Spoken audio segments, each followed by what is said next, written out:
Sidebar Cantina, the podcast where we talk about Star Wars, pop culture, that strange look on Dave's face, or whatever the fuck we feel like talking about.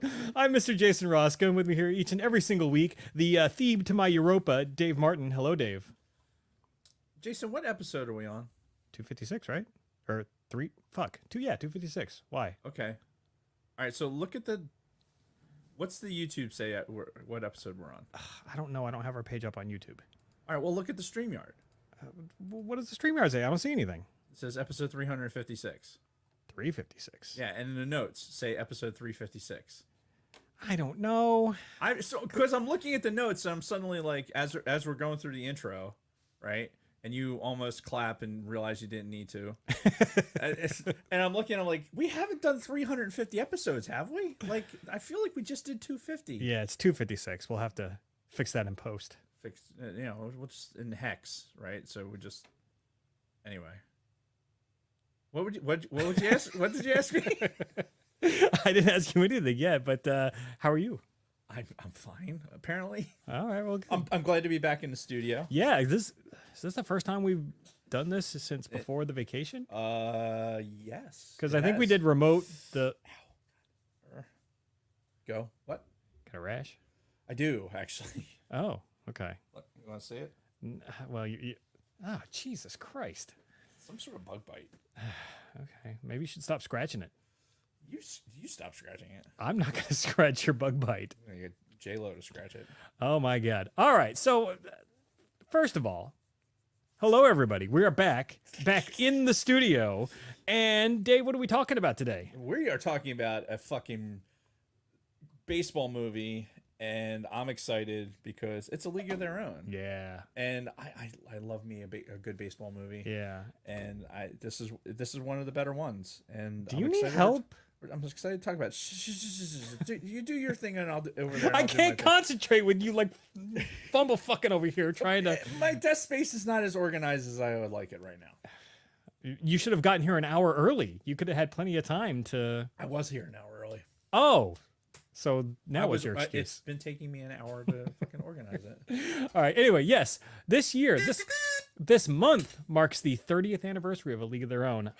Fuck, dude. Yeah, I can't fucking believe it. And I was really shocked that this movie came out in 1992. Yeah. I really was. Yeah. It just doesn't seem like it was that long ago, but yeah. It's just another realization that we're getting old. Mm-hmm. So anyway, something I alluded to in our intro, the moons of Jupiter. Did we want to talk a little James Webb before we get into our usual nonsense? Other than the raging nerd hard on that I've had nonstop since the James Webb thing, legitimately, some of the most spectacular images ever. Ever, like high res spectacular images that we're getting instantaneously for the most part. I mean, do you think about what we were getting from Hubble, right? As the public, we didn't really get access to these images until much later. Yeah. Like they'd gone through the scientific community and big scientific releases, stuff like that had come out, like the deep field picture that kind of came out because that was huge, right? That was such a big discovery. So that image had come out, and you could get like a poster of it or something like that. But and I know my buddy Jeff, who I grew up with, my best friend through high school, he had worked at the Goddard Space Center, and he had interned there. I was going to college in the area, and he had gotten me a Hubble space picture while he was working there. Nice. So it wasn't as easy to get those images. Now, after that shit show of a fucking NASA broadcast, by the way, if anybody was watching that has even an iota of experience fucking broadcasting anything, how the fuck does the smartest engineers on the fucking planet not be able to put together a goddamn broadcast? I mean, seriously, that was a fucking shit show. Yeah. But regardless of that, the fucking images are amazing. The fact we're seeing them basically real time, and we're going to. I think in the next 5 years we're going to see something that changes everything. Oh yeah, everything for sure. With this, like Newtonian physics type. Like Newtonian physics is going to be like one of those things that changes Like, all right, there's Newtonian physics, and there's here what we understand now, you know, about the physical world, you know, beyond Earth. So that's what I anticipate, because there's so much that is in these pictures that they just, what the fuck is that? And now we got to figure that shit out. So I'm super excited. The images are fantastic. Like just the fucking quick shots, the engineering shots of Jupiter where you see the rings and the fucking... Like, that's the thing I was the most impressed about of all of the stuff that got released in the last week. I thought that was fucking awesome. And you got to see Europa on the side over there, and you saw its shadow, like, casting down on Jupiter. I'm like, that's fucking sweet. Yeah, the fact that we can use this not only... You know, in thinking, I never really even thought about pointing this telescope into our solar system. And the fact that they even are thinking about doing that, it's big things, big things. You know, if we've got 2 decades with this thing, and you know, every week there's some new science that's going to come out of it, it's going to be a fucking fantastic couple of decades. Yep. So let's hope they find something that fucking, you know, within our lifetime. They gotta start shining that shit at the Proxima Centauri system. Start looking at all those exoplanets, like, see what you can see. Fuck, no, not that one. Yeah, no, not that one. Fuck. Yeah. Better start building. We shall see. Yeah, all but right. it's beautiful. Keep your eye in honestly, on the sky. No, or on the internet to see the latest images. That too. So yes. All right. Do we want to talk about our Patreon real quick? I'll take that as yes. So we'd like to give a huge shout out to all of our current patrons. Shotgun Mark, who just, I believe, celebrated a birthday within the last couple of weeks, though we may have talked about that last week. Frank Kalevich. Yeah, because then we had to talk about everybody's birthday. Yeah, because apparently everybody had a fucking birthday. Yeah, it was Helmet Fire's birthday. Yep. Frederick Martin and Lord Helmet Fire. Also happy retirement. Scott and Kim from the Used and Abused podcast.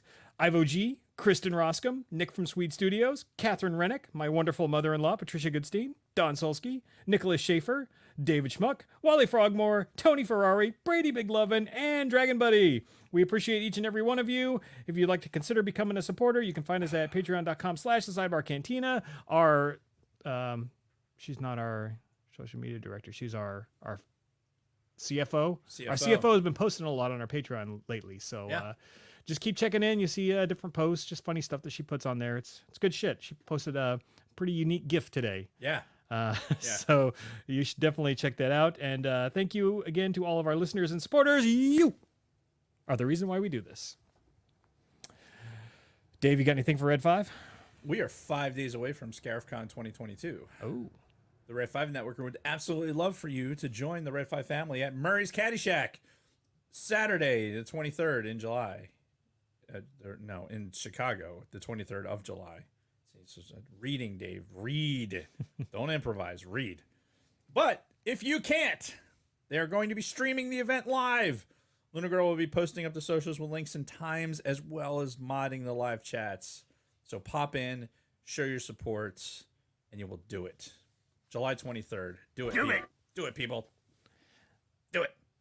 All right. We do a segment every week-ish on the show called This or That, where our social media director, Lunar Girl, puts up a poll on her Instagram. What is her Instagram, Dave? Poll. Oh, no. That's not her Instagram. At the Sidebar Cantina. Yes. She gives you 2 options. You pick one, and we go over the results here on the show. And we're talking about the movies from 1992. I didn't realize all of these movies had 30th anniversaries this year. Again, about to make ourselves feel really old, because we've got first... Do you know what? I'm go slow through this, because unfortunately with the events of this weekend, I did not get a chance to do the this or that. Well, good. So you're hearing it for the first time live, and yes. we'll get Dave's honest reactions. Yes. To these polls. All right. So we got first the classic that made you laugh harder, My Cousin Vinny versus White Men Can't Jump. My Cousin Vinny. Yeah, far better movie. Like, just a good movie in general, not even like comedy part. I mean, White Man Can't Jump was fun for the time. Yeah, but not. But yeah, My Cousin Vinny is like a classic that will live on forever. Like, Rosie Perez made the comedic element of White Man Can't Jump. Yeah. Right. But My Cousin Vinny was fucking hilarious. Mm-hmm. Just yeah. That's 30 this year. Yeah. Why are we not doing that? I think it was on our tentative list of stuff to cover this year. We have to do that. All right. Have to. All right. We are doing White Men Can't Jump, though. We could just swap them out. Yeah, we could. So, why? Were we doing White Man Can't Jump because somebody wanted to I think hear it's just Rosie Perez? I think probably you. No, it wasn't me. I don't know. What? All right. Well, to be continued. But yeah, I mean, 70% of the people picked My Cousin Vinny over White Men Can't Jump. So why wouldn't we talk about My Cousin Vinny on the show? I don't know. All right. Kelly. You picked it. I didn't pick this movie. I didn't pick White Men Can't Jump. Then who did? I don't know. It just somehow ended up on our list. All right. Moving on. Who runs this show? Guilty pleasures. Guilty pleasure comedies. Captain Ron versus Encino Man. I've never seen Captain Ron, so obviously I had to pick Encino Man. Encino Man was better. I've seen them both. Encino Man was funnier. Yeah. Not guilty pleasure, but Well, I mean, Pauly Shore, you know. And Captain Ron was what's his name in a very out of character role, Kurt Russell. Kurt Russell. Yeah. So, all right, but yeah, and Encino Man won 79% to 21%. I think that's the Brendan Fraser bump in Encino Man. It could be too. Yeah. Everyone loves him. Then we've got Army of Darkness versus Cool World. I've never seen Cool World. Really? So, yeah, so obviously I had to pick Army of Darkness. Plus, I mean, Army of Darkness is like a true cult classic. Yeah, Army of Darkness, definitely. Yeah. Between those two. Yeah, but it did not win. Oh, wait, no, actually it did. It's just they're upside down. Yeah, Army of Darkness won 64% to 36%. This one was a no-brainer for me, but this actually brought up a very interesting conversation. So I want to hear what you say first before I continue. Okay. It's thriller time. The Hand That Rocks the Cradle versus Basic Instinct.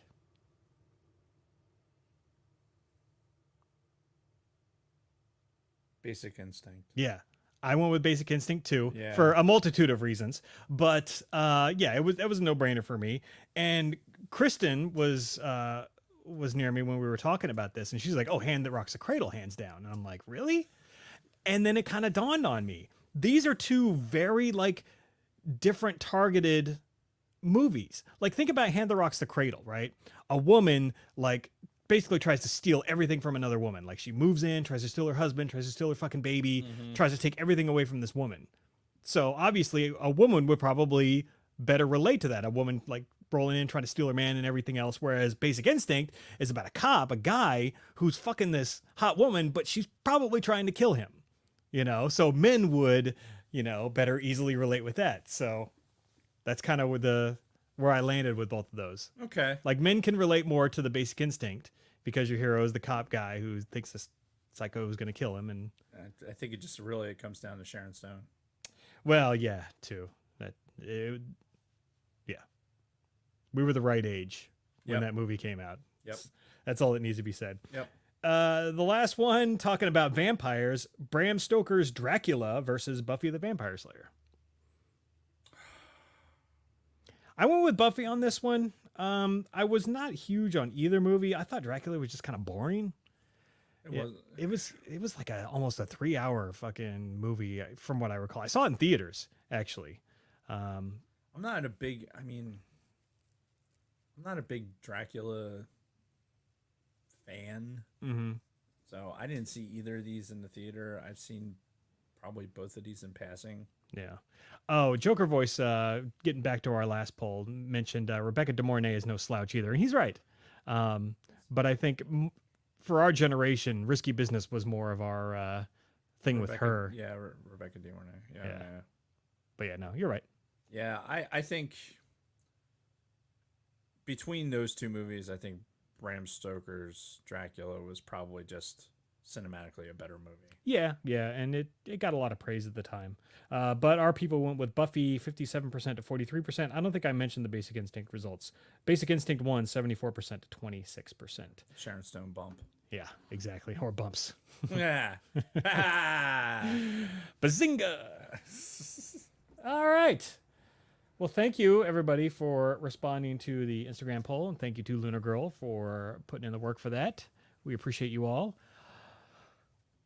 Should we get into our weeks? Yes, let's do that. So, I have some Black Series figures to talk about. Yes, let's see.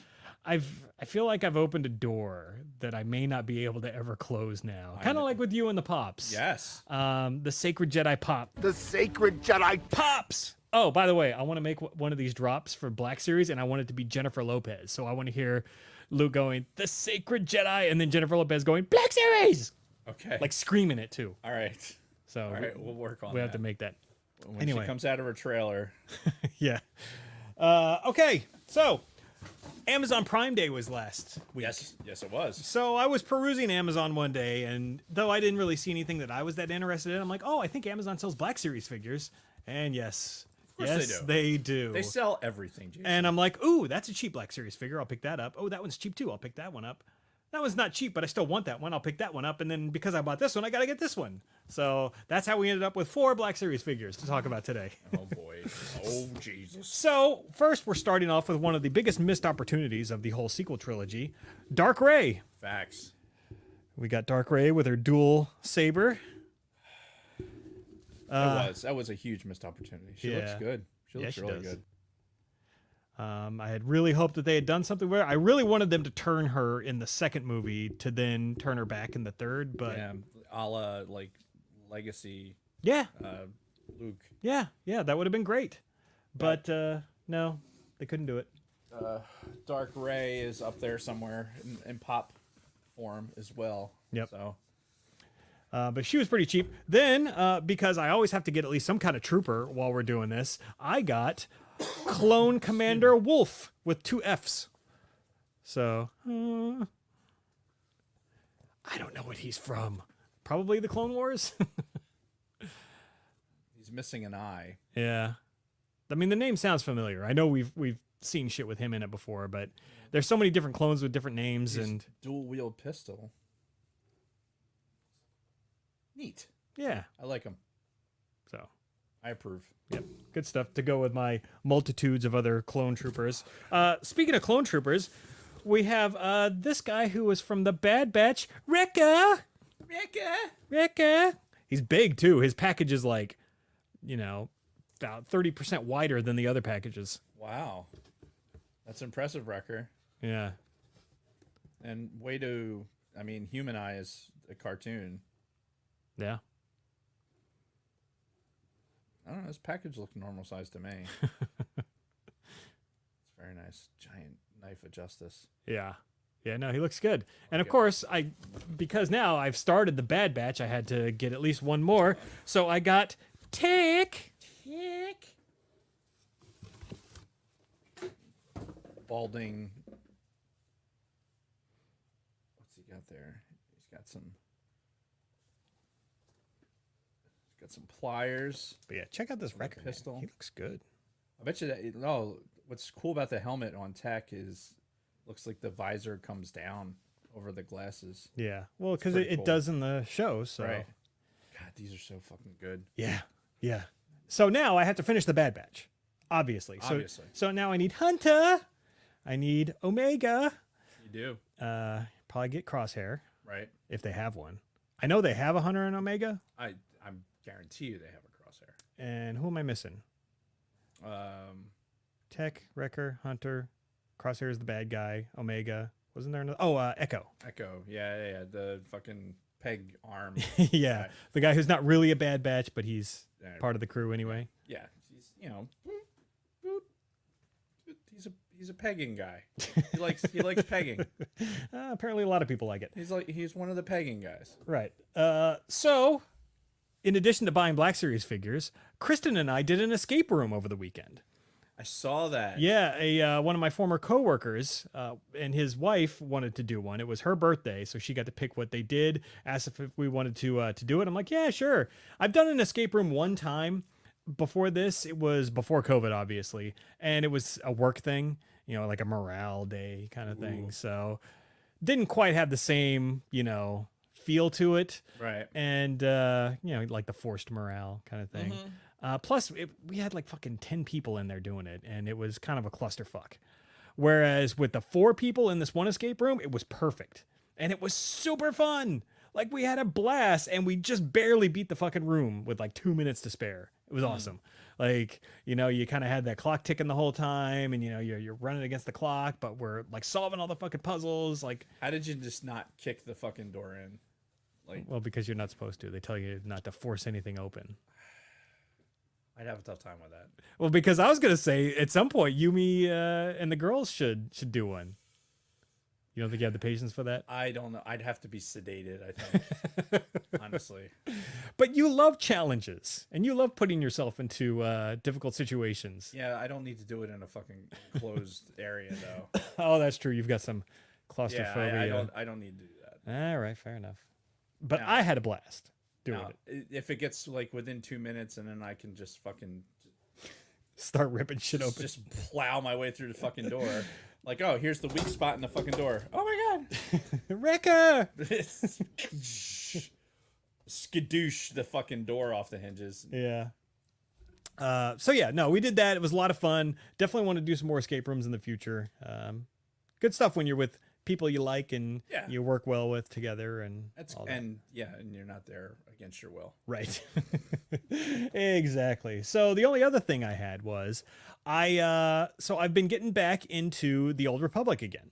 You know, I have an on again, off again relationship with the Old Republic. Right. I'll play for a while and then I'll stop for a while. Well, the Red 5 Gaming Network is gotten into the Old Republic. Yeah, they are. Unfortunately, they are playing on a different server than I am playing on. Oh. And, you know, initially they were trying to convince me to, you know, go over and play with them, but I don't want to start fresh on a new server. I've got so much invested in this server that I've been playing on since 2012 Yeah, that, that's no bullshit. yeah. I mean, I'm on that server. He has a lot of fucking shit invested in that Yeah, server. so- That is not a lie. It's, it would be too difficult for me to leave. Right. So, but yeah, I've been playing it, and something I noticed that after I started playing it this time around, fucking inflation has not only hit the real world, but it also has hit the Star Wars world because, you know, one of the big things that I do when I play the Old Republic is I really dabble in the marketplace. I do specific crafting professions and I fucking buy and sell on the market and I just like make shitloads of money. Right. And I've noticed that shit has ballooned like tenfold in price. Like the same shit that I was buying and selling before has like fucking exploded in price.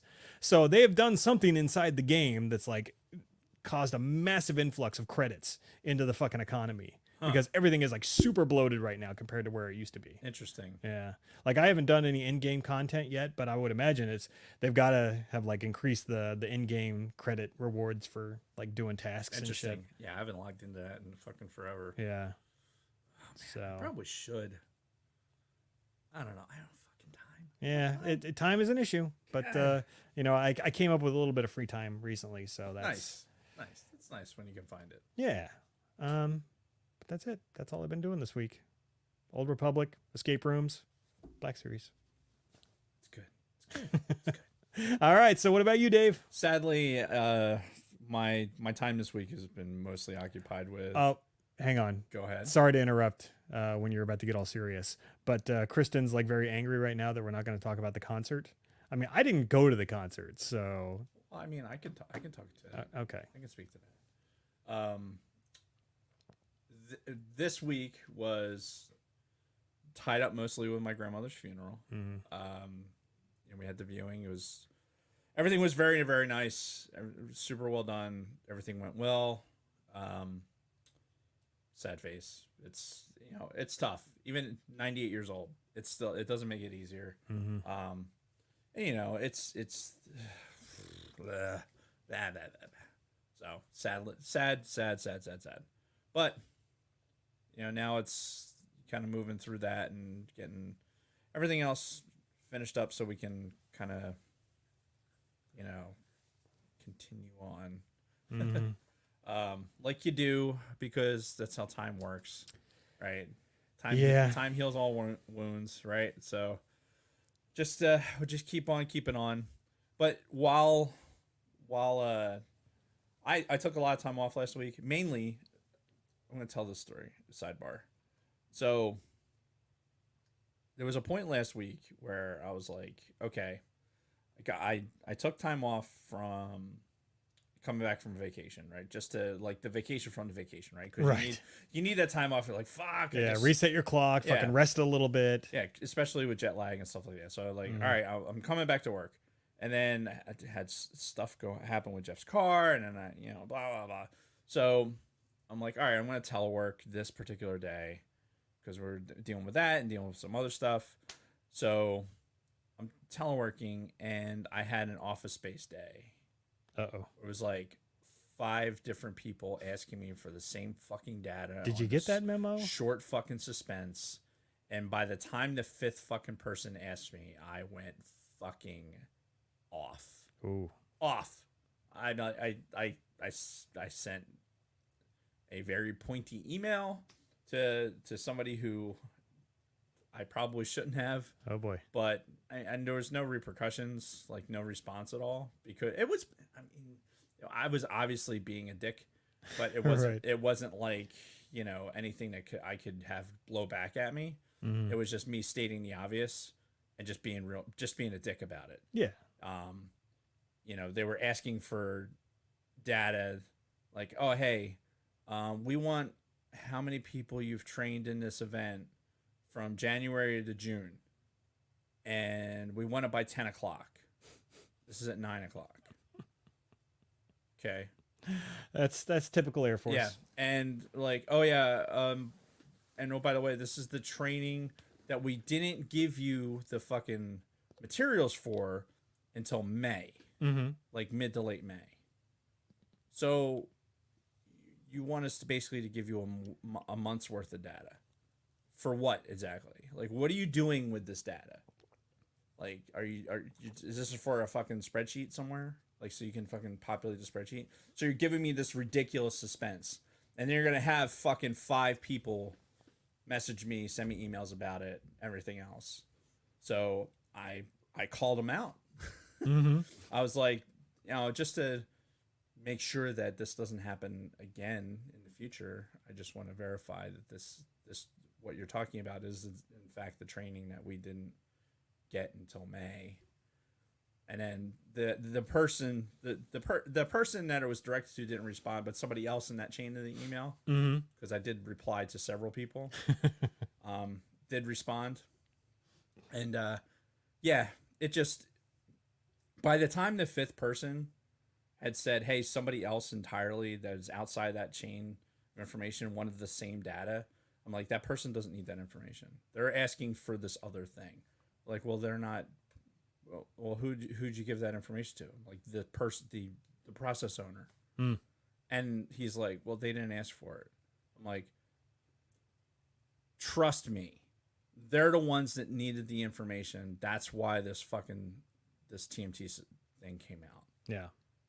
He's like, well, I'm like, listen, I'm going to send you the data, but I'm just here to tell you, like, I'm really tired of having my fucking time wasted by sending the same fucking data to 5 different respondees.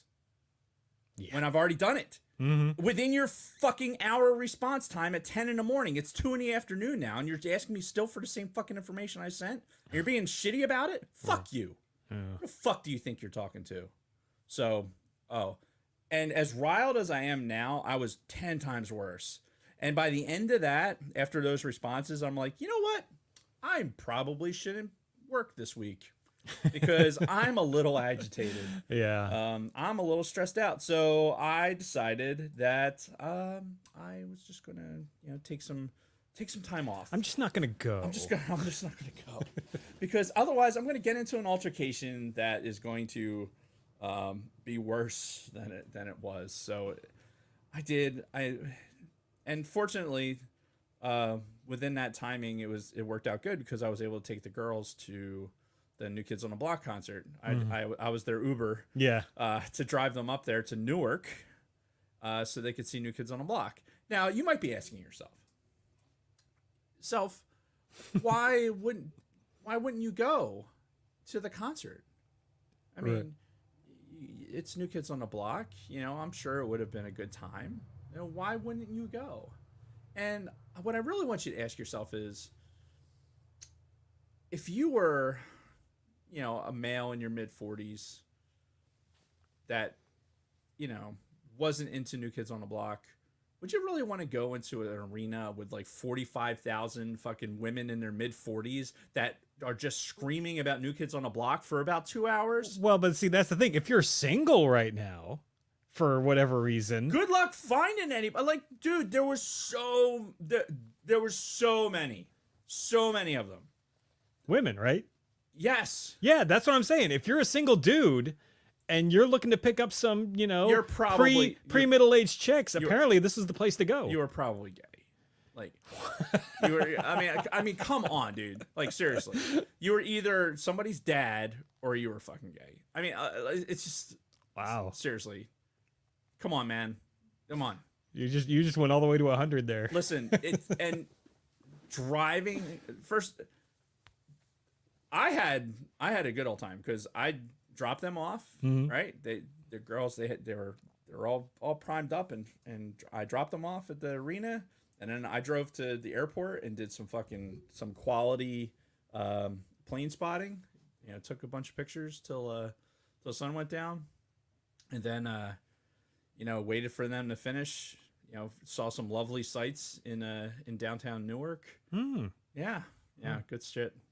Sounds lovely. Yeah, and apparently, and I don't know how they can actually have a major event like a New Jersey Devils hockey game and control that. Like it's like they didn't know how to control the traffic. Because coming out of the concert? Because there were it was a cluster. It was absolute clusterfuck. Isn't that pretty much the way it is after all, like sporting events and shit? I don't know. I mean, you would think that, like, coming out of Philly, it's like, oh man, I feel like this is kind of disorganized or whatever. This was just an absolute shit show. Huh.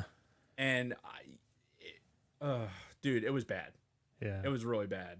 Like, I was double parked. Like, I was basically hiding out in a McDonald's parking lot, like 10 minutes away, just waiting to give it an idea. And then as I started getting towards the venue, they had streets blocked off so that I guess people could walk to where the cars were. Right. But then the cars couldn't get there. So where are cars supposed to go to pick people up? Huh. Like, okay, you section places off for people to get picked up, but then you can't get cars to get there.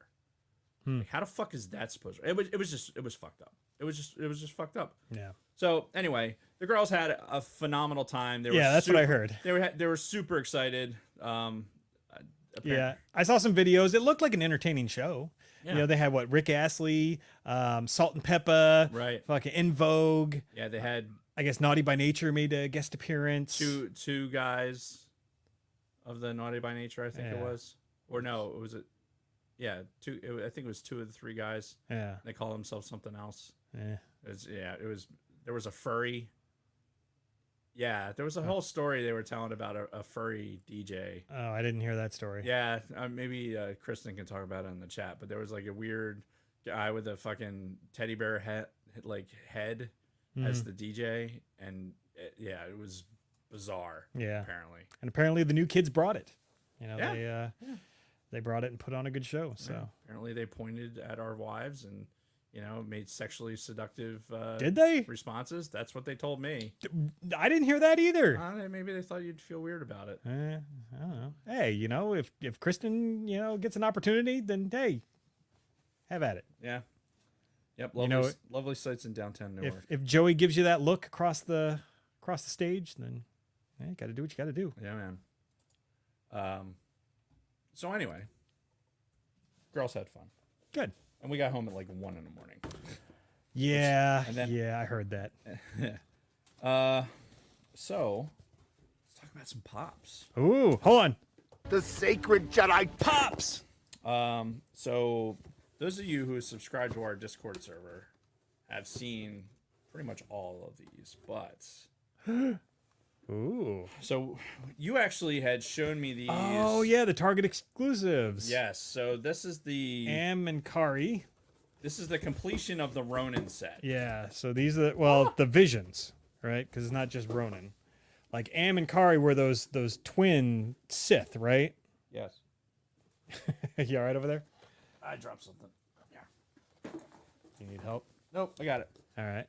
So I got those guys. They were in Target. I'm like, God, I gotta finish the Visions that deal. So that is complete. You talk about the Amazon Prime Day. I didn't have this guy, so I picked him up. Oh, it's the heavy infantry Mandalorian. Which is this? Paz Vizsla? Is that who this ended up being? Because Paz Vizsla was the yeah, heavy I guy. think that's who it was supposed to be at the end. Yeah, maybe this was before he actually had the name. Right. But it was still fucking what's his nuts in the costume? What's his name? Favreau. Oh, right. Wasn't it Favreau in the costume? I kind of forgot about that. What the fuck? So then we got this guy. Yo, this thing is awesome. Yeah, so we got Darth Maul.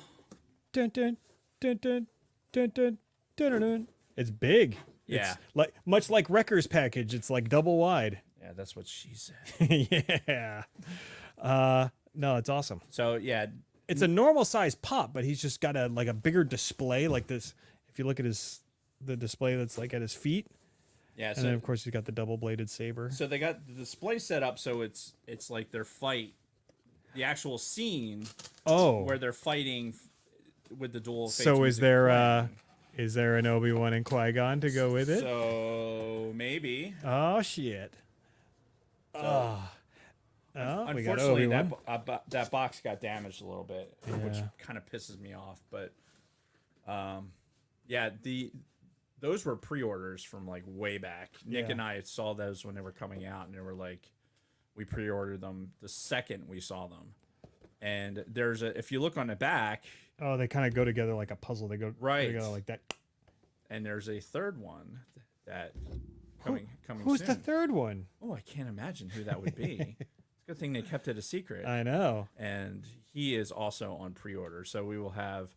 I'm thinking because that box is damaged, we may set up the display, just so we can because it'll connect and it'll be it'll create this like semicircle. That would be pretty sweet. Yeah, but the mall one is spectacular, and the Amazon exclusive stuff is always good for. Dude, out of the box, they're already $50. No shit. The mall is 55. The Obi-Wan is 50. Were they like pre-order only and there's like no more?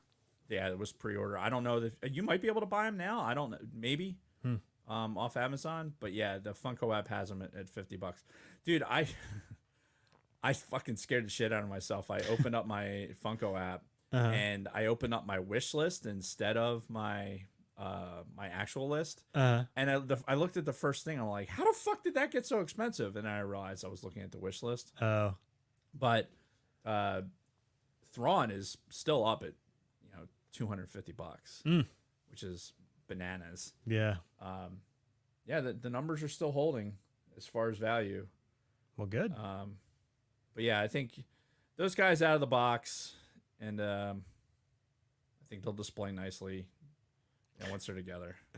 We're running out of room again. We just expanded. Right. We just expanded the fucking display. Yep. And now between the Black Series figures and then your continuing expansion of the pops, we're going to run out of fucking space again. Yeah. So the other addition, those of you probably can't see it if you're watching on YouTube, but I brought in a Lego TIE Fighter just because I felt like I needed more Legos, in my presence. Yeah. One of the things, I just needed some Lego therapy this week. And I had bought it's like a space shuttle analog Lego set. Mhm. So it's not like branded space shuttle, but it's basically the space shuttle. Sure. Great set. It's a 3-in-1 build. It can either be the Saturn V rocket, it can be the Apollo, the Eagle lunar landing module, or it can be the space shuttle, all in the same fucking box, and it's like a $50 set. The space shuttle build, it was a phenomenal build. Like it was actually it was a lot of fun to put together. There was a lot of little intricacies like the cargo bay doors open. It has a satellite that goes in there. Nice. Or it's I think it's either it's supposed to represent a satellite. I think. Did it come with the docking mechanism for the space station? No, that you have to do that with the actual space shuttle one, which they have out right now. It's on my Amazon wish list. It's $200, but it's Discovery as STS-90 with the Hubble inside as the Lego. That's pretty awesome. It's awesome. I would love it. I would love to have it. If I hadn't been buying all this other shit, I need to fix the Jeep. Anyway, yes. Yeah, but Lego there, and one thing, just sitting down and putting a Lego set together is just, and I put on a podcast in the background and just kind of, or I was building the space shuttle build with watching the movie we're covering today with A League of Their Own. It's kind of like putting it together and watching. And it's just nice, and it was nice, and therapeutic, and needed. I believe it. But yeah, I'm digging the new Lego builds that are coming out right now are really, really good. A product that hasn't been cheapened over the years, like in their quality, is Lego. Yeah, and they've only improved. Yeah, if anything, over the years. Like the engineering has gotten far improved. And the quality of the brick itself has stayed consistent, because so often all right, let's chintz out on the material itself, and let's make the bricks a little thinner just to save that little bit of money. And no, I mean, yeah, it's a premium product, but it's great. What's crazy to me is I don't know if we've talked about this on the show before, but when I started having kids, I kind of was under this just blind assumption that, oh yeah, because Legos have been around forever, it'll be easy to find them. Like, they've been like mass producing Legos for years and years and years. So it should be very easy to just go to a yard sale and just buy a bag of thousands of Legos for like $5, and then I can give them to the kids and all that. No. And for some reason, it's never been like that. No. Legos have always demanded a premium price. And some, like older sets that they only do like one print run of are so fucking expensive now. It's crazy. Very. I think about the sets that John, our friend John, those sets that he had, and he had, given and loaned to my kids to play with. Those were like original sets with like the full scenes with the fucking castles and with the horses and everything else, and then the pirate ship with the fucking sharks and all that stuff. I remember all that shit. Yeah, you can't get that shit. Yeah, it's really, really hard, and you can get used Legos, but you're going to pay for them. And if you get really super lucky and you just stagger through somebody's estate sale and you find a whole bunch of Legos, maybe you can get some. Yeah. Or one of your family members is like, hey, we're getting rid of this. I was like, yeah, Legos. Like, you the fuck you are. Give me those fucking Legos. Yeah. Because you clean them up and they're fucking, you pass them down to your grandkids and your fucking great grandkids, and that is, I said it, and I did a short eulogy at my grandmother's after my grandmother's viewing, and I talked about how Rick and I, we played with the Tinker Toys, and Tinker Toys was a toy of the fucking the 40s and 50s. Yeah, previous generations. Yeah, but we loved that shit. Yeah, I mean, and you could always find them laying around somewhere at a grandparent's or a cousin's house or something. Tinker Toys were the fucking best, and it was a great creative way for, to do something and build something with your imagination. Tinker Toys, Lincoln Logs, shit like that. Good shit. Legos, it's the same. Yeah. You don't let Legos just slip away. So, save your Legos, kids. Indeed. Anyway, that's it. All right. That's my week. Where's that Ivo G, man? That could have been fucking. It could have been an Ivo G record. I know, right? He's missing out. Yeah, well. So, do we need a break or anything before we get into our week? I'm good. All right, then we will just press on and move on to our main topic. I feel like this is dangerous, all this pile right here. Yeah, like we start flailing our arms, describing scenes in the movie, and things are going to go fine. Do you want to, as I'm talking, do you want to start moving stuff over? Yeah. All right. So, yeah, A League of Their Own released 30 years ago on July 1st, 1990. Wow, he's already dropping shit. Released 1992. You know what I should have done? 92. 94. Oh, just wait. We're doing the music of 94 in a few weeks. 94. 94. And it's like that drop is going to be worn the fuck out by the time we're done with that episode. But hold on. Now let me find something really quick. It was sorry, Dave standing up like threw me off. He told me to do. I know. Anyway, released July 1st, 1992. Are you all right? Direct. That was good. It like landed right on your shoulder. Okay, I wonder if they saw that on the YouTube. Maybe. Anyway, Talk about that later. directed by Penny Marshall. Headphones are sweaty. Yeah, it is kind of warm in here.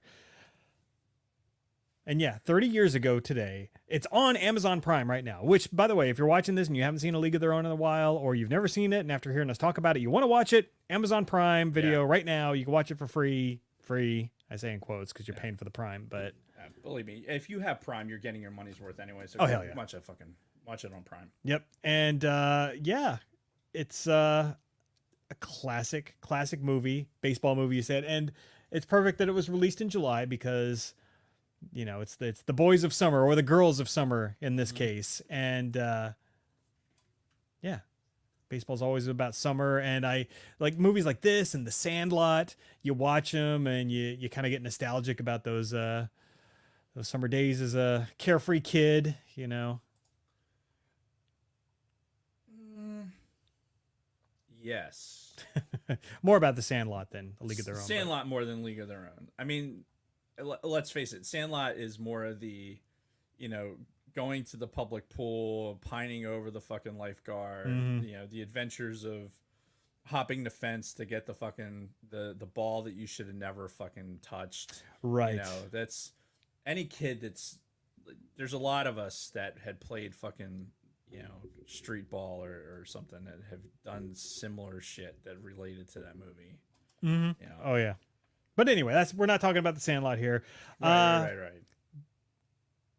The premise of the movie is basically World War II is going on, and it's based off of a true league that happened at the time. The characters are fictional. They're loosely based off of some real life characters. Right. But nothing is meant to be historically accurate, aside from the fact that The league existed. the league existed. It was the same teams. But anyway, yeah, all the men are off at World War II. Even some pro ball players are getting drafted and sent out. And, you know, in order to keep baseball relevant and in the minds of the people, one of the big Chicago owners creates the Women's League as a means to try to keep baseball going. Yeah, and instead of Wrigley, like, because they're, you know, it's Wrigley Field. yeah, and whatever. instead it's the chocolate guy. Yeah, you're getting the Harvey chocolate guy. Yeah. You know, what they feed to the cows when they're When constipated. Yeah.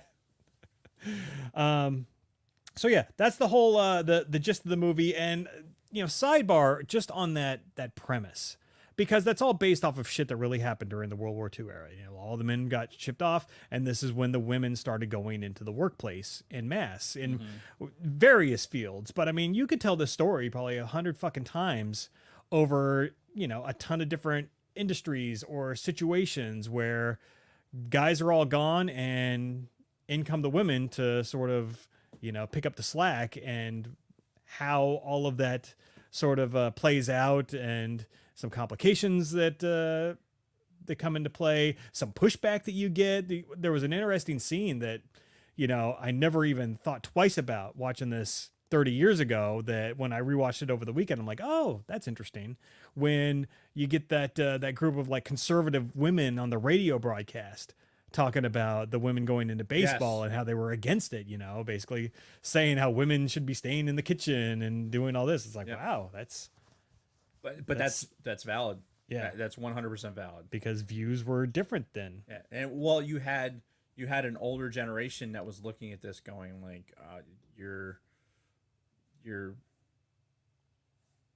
what's the word she uses, like this masculinization. Yeah, this is 92, right? This is way before, what we have in today's culture. Sure, yeah. Right.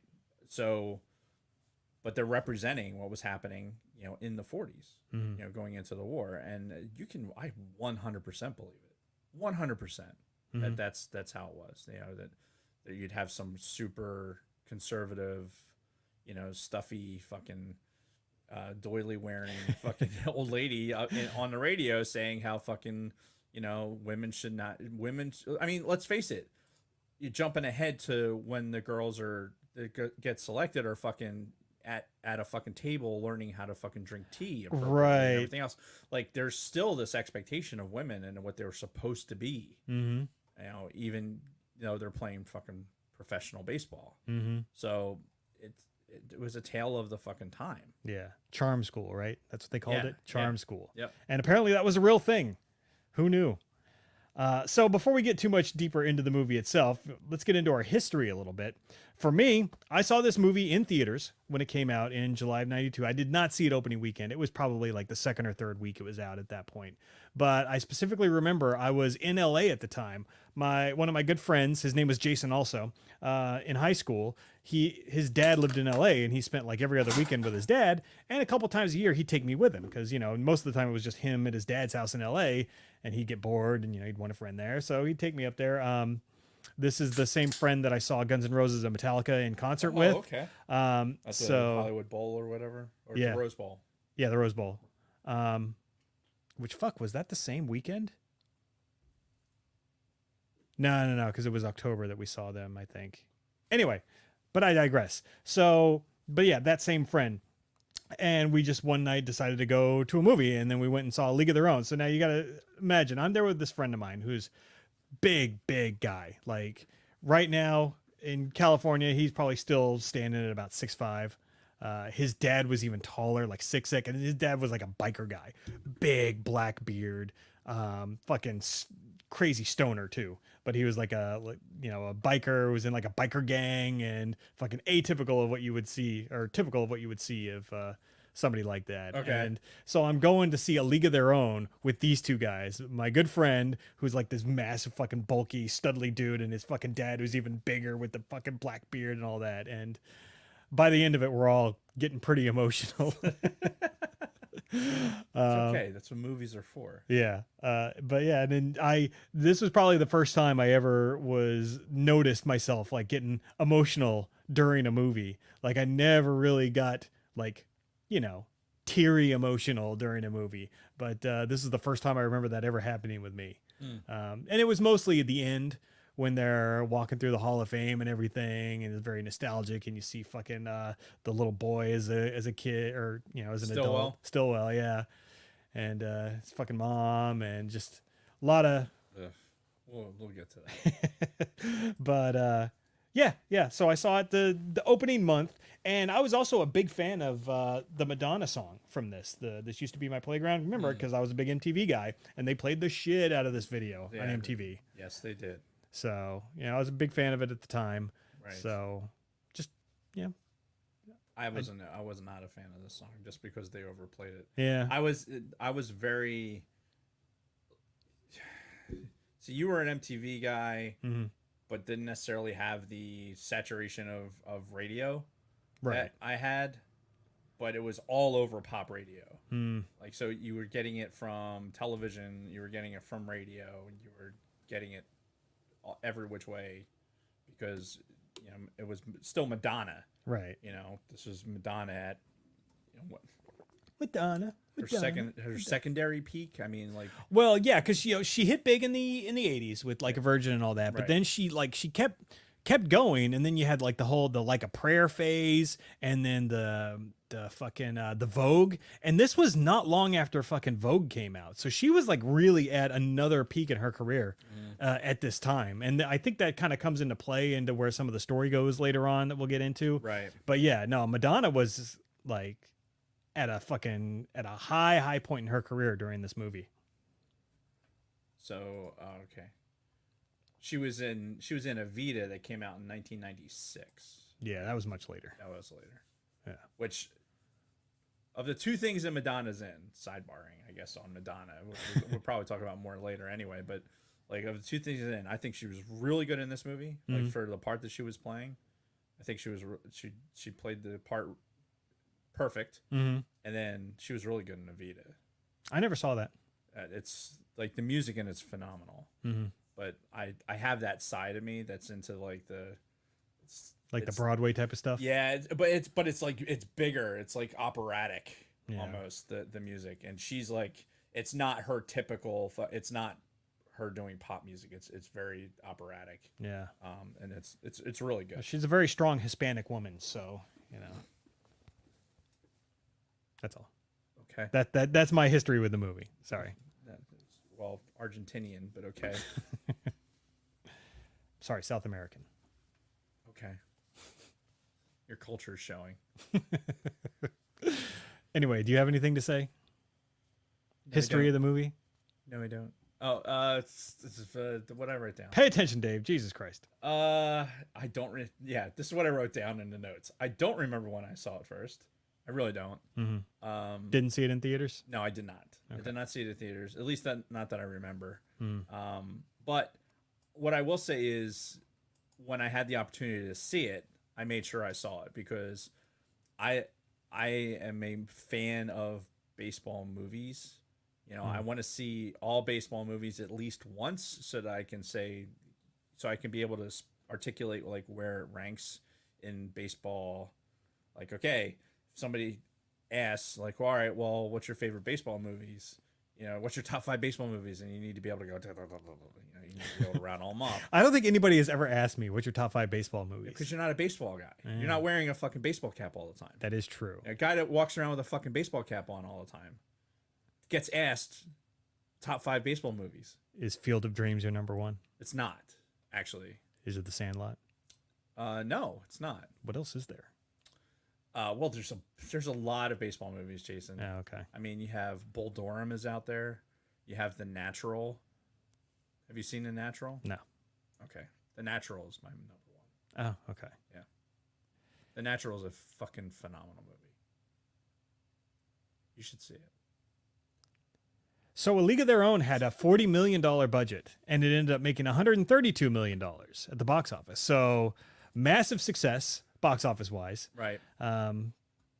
Again, Penny Marshall of Laverne and Shirley fame, right. who, went on to do some stuff as a director, directed this movie. And it's pretty funny. There's an old interview with Madonna and Rosie O'Donnell where they talk about like Penny Marshall's like directing style and basically how she's just basically mumbling like, "Mommy, and then the action," and they're like, "What?"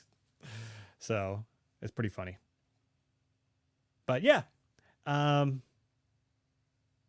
my God, I completely lost my train of thought. I see that. I watched it happen.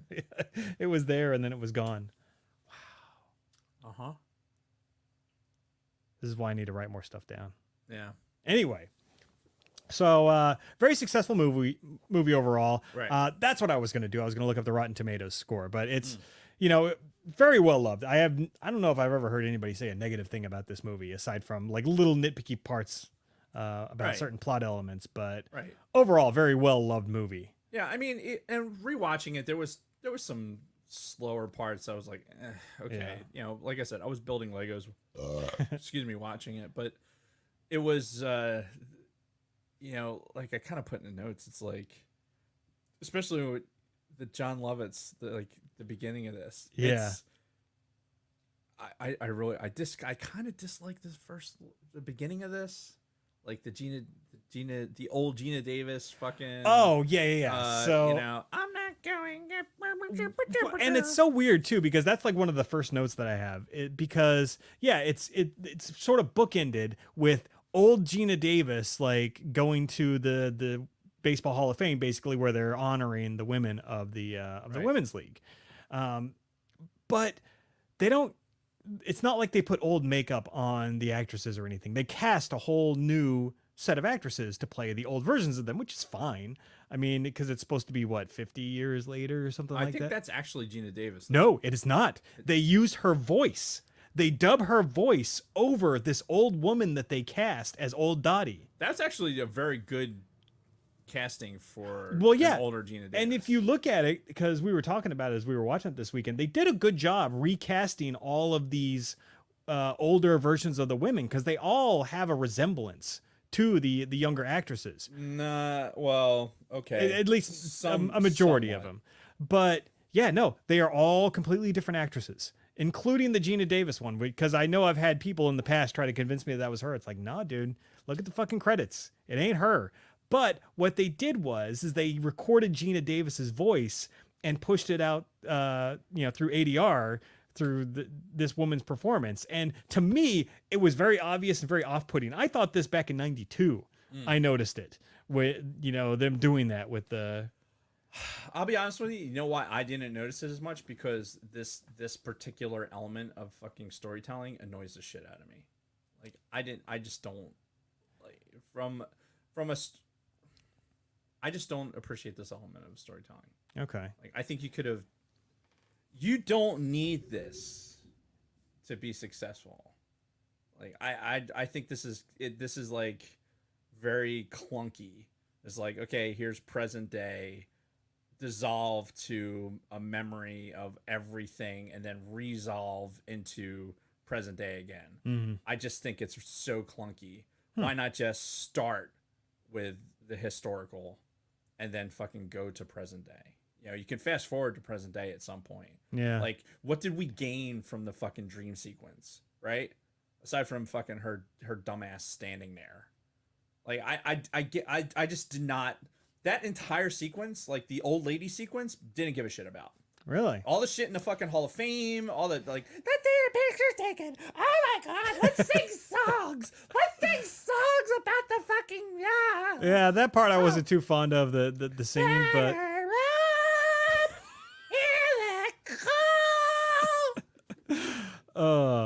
But I mean, I did like the fact that they all had that kind of big reunion. And again, it was all to honor them and to put them as the first women into the Baseball Hall of Fame, Right. which was, no, that's fine. That's fine. I'm not saying don't do that. Uh-huh. What I'm saying is, like, you could have still done that. You don't need to have the fucking pan into fucking, Middletown, America, where here's this house and fucking, two kids playing in the fucking yard, and she's got to tell him, hey, shoot the basketball good. No, shut it. Yeah, they could have. Hey, shut it. They could have sped it up a bit, for sure. Yeah. They could have cut out a lot of Kid the. pants. No. Yeah.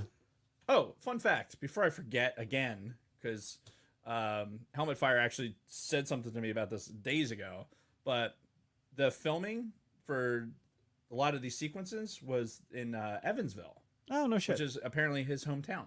Oh, So they filmed it in his hometown. awesome. Yeah, very cool. Yeah. There you go. See, I remembered. Finally. Yeah. So, but then, of course, we get through the beginning where it's like the old ladies and she's getting nostalgic and everything. And then we roll into the John Lovitz part. Right. Where, they give us kind of the history. You get a lot of exposition, men going off to war, starting the women's league, blah, blah, blah. And you have that classical, here's the voice. Yeah. Of course. And then you see the girls playing, Gina Davis and Lori Petty, who apparently she's directing movies now. Because as I'm watching this, I'm like, whatever happened to Lori Petty? She was in like a few movies. She was big for a while. She was in like Point Break. She was in this. She was in Point Break. She was in that tank girl that bombed, and then never heard from her again. Apparently, she's working behind the scenes now. So, I mean, she wasn't the greatest actress in the world. She wasn't much to look at either. No. I mean, I wasn't a fan of her in Point Break. Yeah.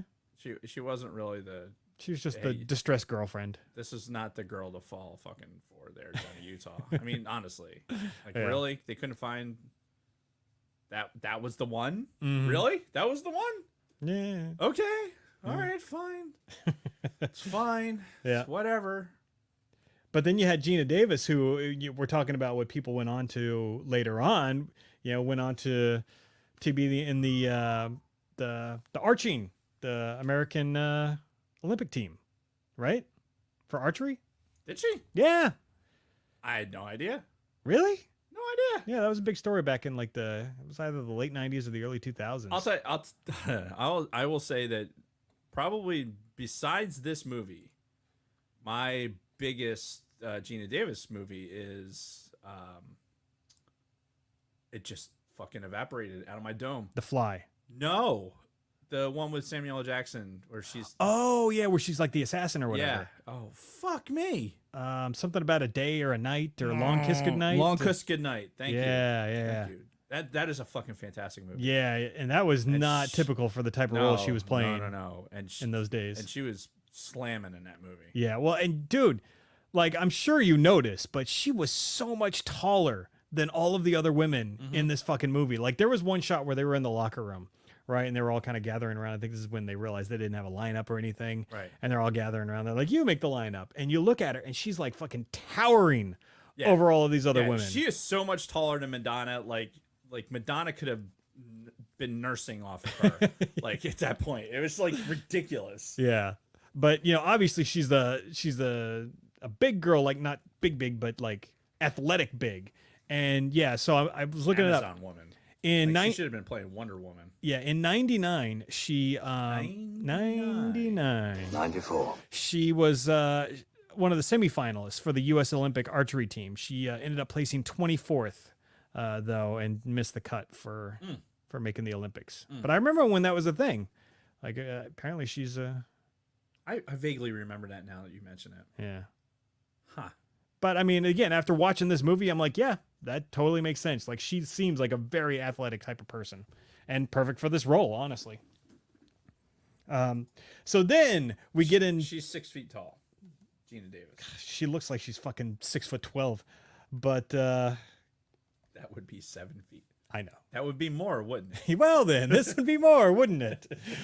Great segue into John Lovitz coming in, and Oh my god. you talk about just fucking one zinger after another with this character. I laughed my fucking tits off when John Lovitz started, because it is the like, all right, this is every baseball movie what you believe a scout would be like. Right. Baseball scout.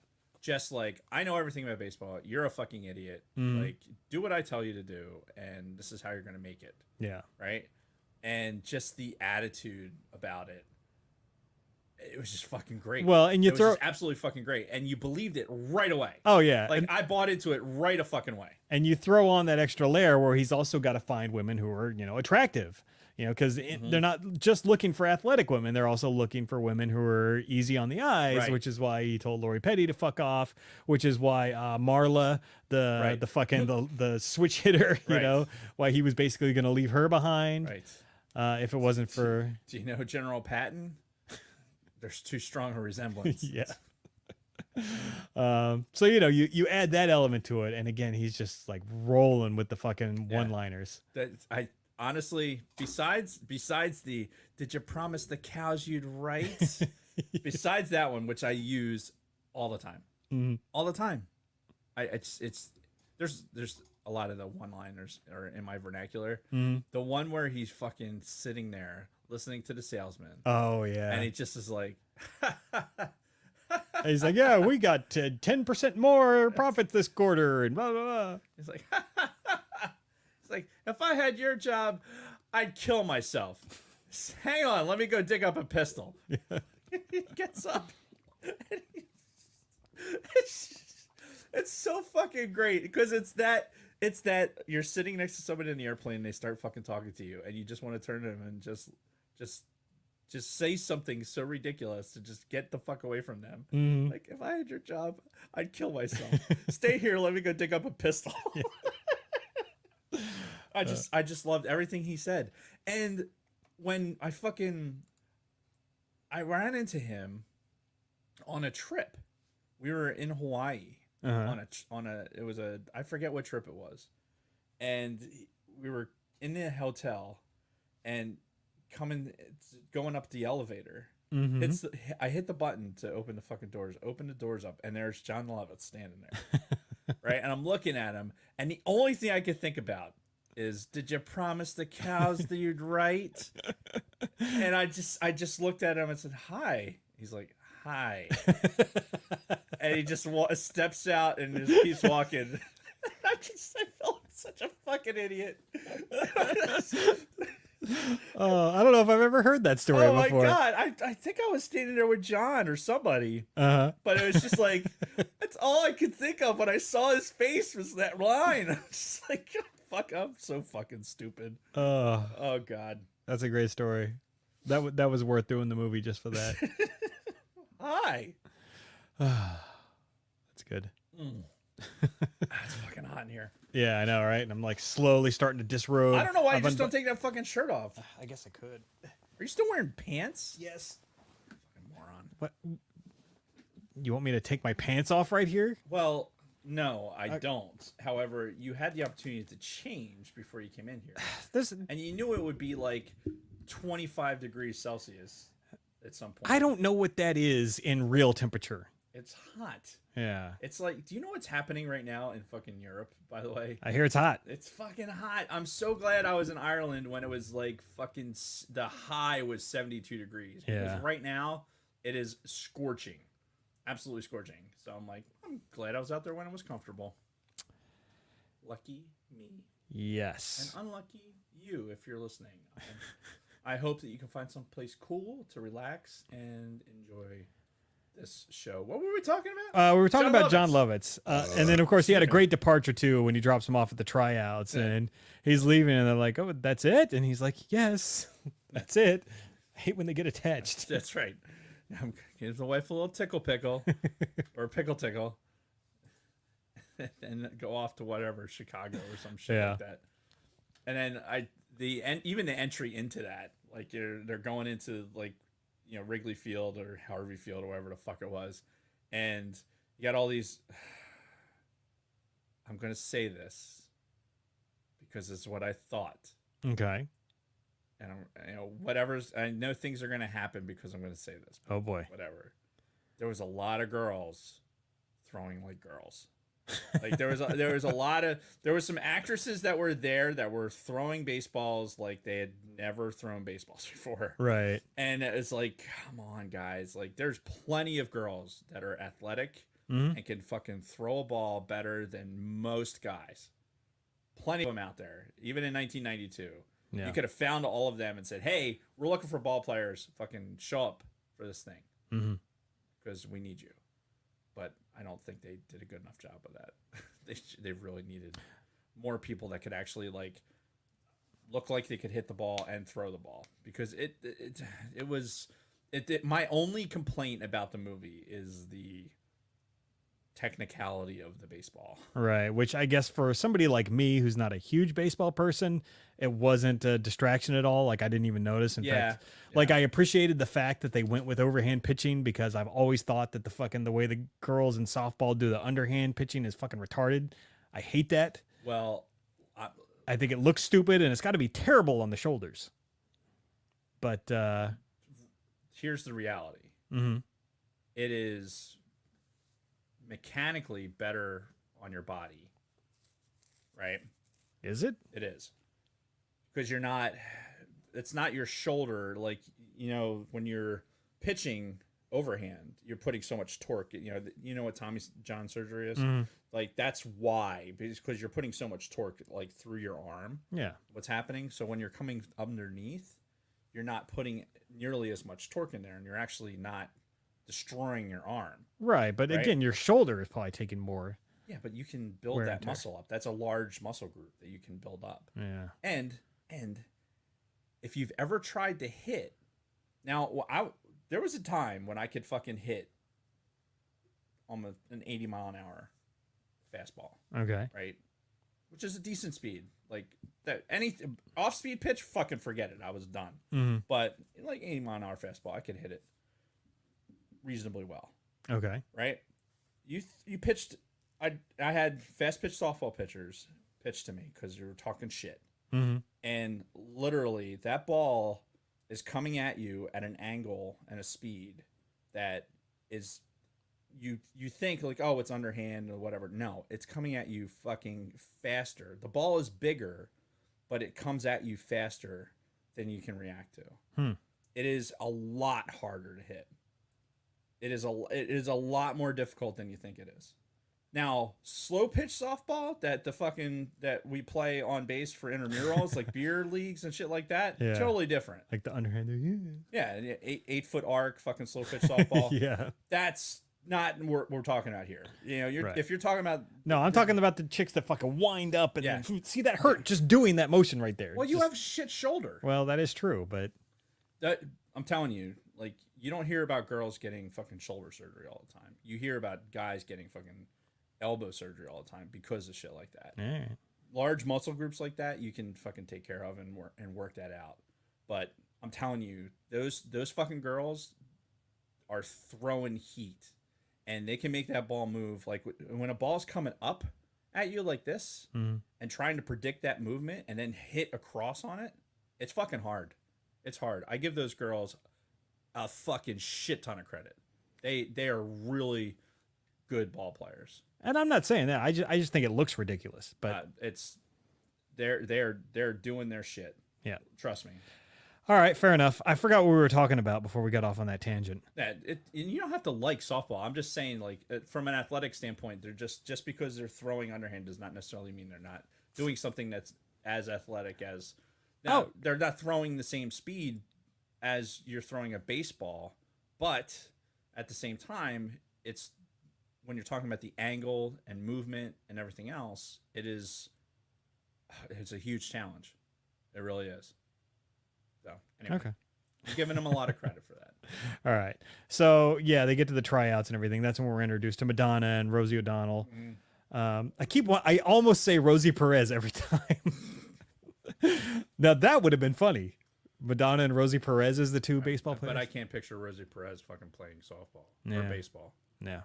But anyway, I want to really get into Tom Hanks's character.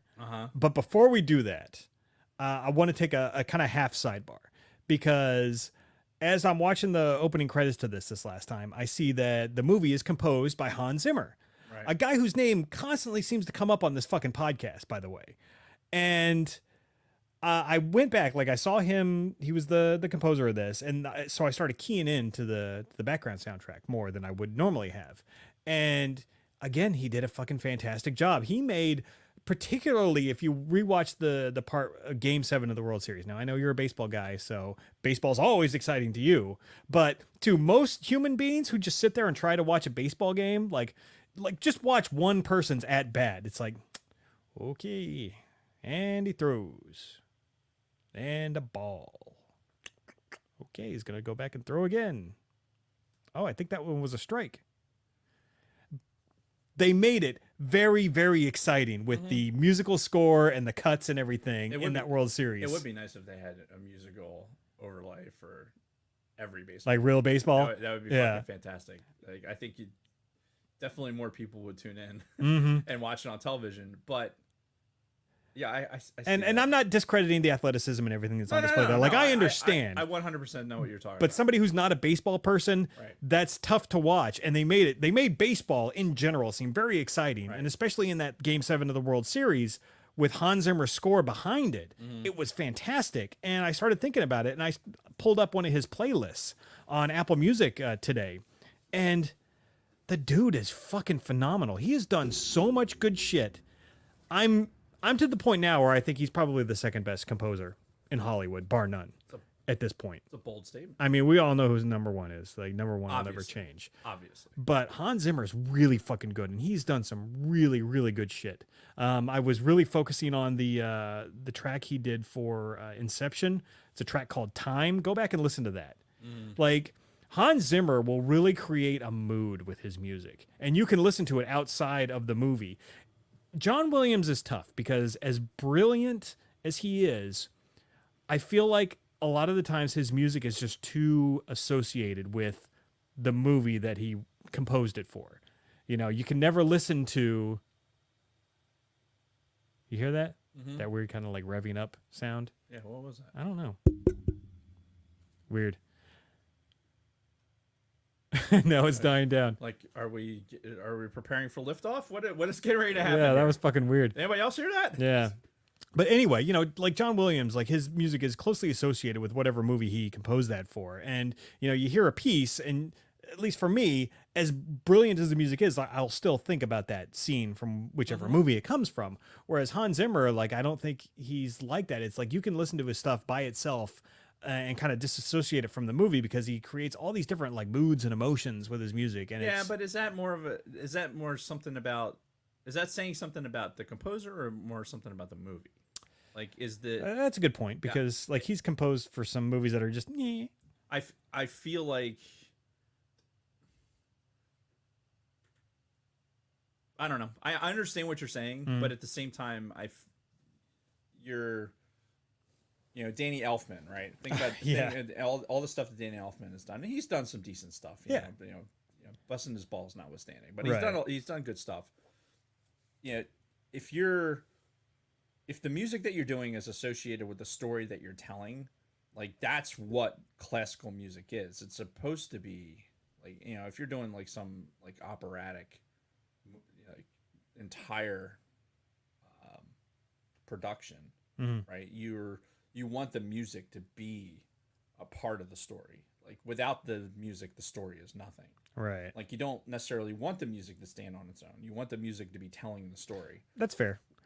Now, I can appreciate good music standing on its own, but at the same time, that's not what I expect from John Williams. I expect if I'm listening to John Williams, I want to see the movie. I want to know the story. And that's just, I think, the mark of a good composer, a score composer. Now, Hans Zimmer, if he's making good music despite a shit movie, that just goes to, you know, what he's putting effort out into something that, you know, may not be able to carry that weight with the movie that he's doing it for. You know what I mean? Yeah. No, I get it. And ultimately what I'm saying is first of all, we might want to consider doing a whole episode on Hans Zimmer one of these days. Because again, he keeps coming up and all the shit that we talk about. He did the Dune soundtrack when we were talking about Dune a few months ago. Yeah. It was really good. He's done some great shit that I completely forgot that he had done. I don't have a problem listening to fucking classical music. Yeah, and like all of his shit's on Apple Music too, so it'd be pretty easy. So we need to put a pin in that. And also, why hasn't he been tapped for a Star Wars project at this point? If they're giving fucking Star Wars projects to anybody who will take them, like why hasn't he been tapped for either a TV show or one of these fucking spin-off movies or something like that? I don't know. It'd be different. It wouldn't be John Williams, and it shouldn't be, you know, because again, if you're not going to get John Williams, then you need to do something different and not try to imitate it. I don't know about that. I don't know about that because you tried to do that with fucking Rogue One, and you see what happened. Well, see, I think you might be the only person who's just like that angry about the music. I'm not the only person. There's no fucking way I can be the only person. And upon rewatching, sidebar, you know, for those playing the drinking game at home, I upon rewatching, I mean, Rogue One, it definitely has its merits, and when we cover it again to get ready for Andor, in about a month from now, I'll have more good things to say than you would expect, but it's not going to be about the score. Yeah, I just excuse me. That's what he thinks about the score. That's exactly what I think of that, and it tastes exactly like that. Yeah, I just no. I think if Star Wars has, to me, there's an expectation of, if you're going to do something in the theater, in the, you know, this, we're not talking about The Mandalorian, we're not talking about Boba Fett, or any of those other things. We're talking about the movie experience. Then I think you need to go for as close to the original score as you can, because it's, again, you're telling this is this story. Now, if you go completely away from that, then okay, I get it, but you should be telling a different story. You know, tell the High Republic story and decide that you're going to have a different tone of music or do whatever. Yeah. You know, stick with the Mandalorian like style, because I don't have a problem with the Mandalorian music. I know that it's not trying Well, to do John Williams. No, it's doing its own thing. It's doing like a futuristic Western style Right. sound, which is perfect for that show. Exactly. And I think, but if you're going to do, like, all right, I'm going to do something within this timeline of, the basically what everything is. Yeah, when everything is revolving around Tatooine, it's always sunny in Tatooine. Let's just call it that, right? So that could be anything from episode 1 to whatever. Yeah. Cue the Always Sunny in Philadelphia music. Right. That'd That'd be great. Oh God, can we get a T-shirt of that? That would be awesome. It's always sunny in Tatooine. That would be I funny. get 2 suns. Wally, are you listening? Oh, that'd be fucking awesome. I really need to look at the T Public shirt. Yeah. What were we talking about? Oh, League of Their Own. That was the sidebar of sidebars. Fuck. All Anyway, right. What? So we got through John Lovitz. We talked about the girls, Dottie and Kit. John Lovitz. Honest, God, we went way off. yeah. Honestly, I did not like the whole story with Dottie and her sister. I liked the Dottie and like the husband and her. Oh, I hated that. Really, I hated that story. I was gonna save that to the end, but I hated that plot line. really. I think Bill Pullman's a fucking pussy. Oh, he is he's the worst. I hated that. I hated him. Yeah. I Well, did he's not- just a shit actor. Well, He always has I been. hated that. I hated that character. I hate the way that anyway, I wanted to save that to when it's more relevant at the end. Okay. But basically, I was just saying, like, I didn't like the whole the sister rivalry story in this. It got old very, very quickly. Yeah. Um, I didn't have a problem with it. I mean, that's I don't know. It's expected. yeah, I guess. I have 2 younger sisters. Yeah. I can see it. Yeah. I can totally see it, especially when one's like doing things that the other one is one might be slightly better at than the other, and the other Right. one's trying to chasing that. Like, yeah, that rivalry can definitely be a thing, and the whole aspect of it's believable that Lovitz goes in there and is just like, all right, listen, I want the broad, and you talk her into it, then you can come along for the ride. Mm-hmm. Totally believe that. Yeah. Because what's he got to lose? Oh, nothing at that point. A train ticket. Yeah, a train ticket. So, but anyway, we talked about some other characters, the Madonna character. Like, I really feel like a lot of the Madonna stuff was just kind of shoehorned in for the movie because of how popular she was at the time. Like that whole fucking scene where they snuck off to the bar and Madonna does that like fucking 3-minute dance sequence. Oh, with that guy. What's that guy's name? He's in other shit. He's in other Penny Marshall shit. Well, she was going back and forth between a couple of different guys. No, the sergeant, the Yeah. the fucking Italian guy. Yeah. I Hang don't know. on. I need to find it now. He was a guy. I think he was on Laverne and Shirley. Well, I know Squiggy was doing the commentary. Well, yeah, I knew that, but the dancer, he was on Laverne and Shirley as well. I don't know. I'll just take your word for it. Didn't you watch Laverne and Shirley? Little bits here and there. It was more of a thing that like my mom's family would watch, and whenever I was over at their house, they'd be watching it, and I'd like tune in sometimes just because I had nothing else to do. But Yeah, I never actually like tried to watch it. It was always something that was that was before our time. It was Same with Happy Days too. I wasn't really a big fan of Happy Days. Sunday, Monday, happy days. I appreciate it as I've gotten older, but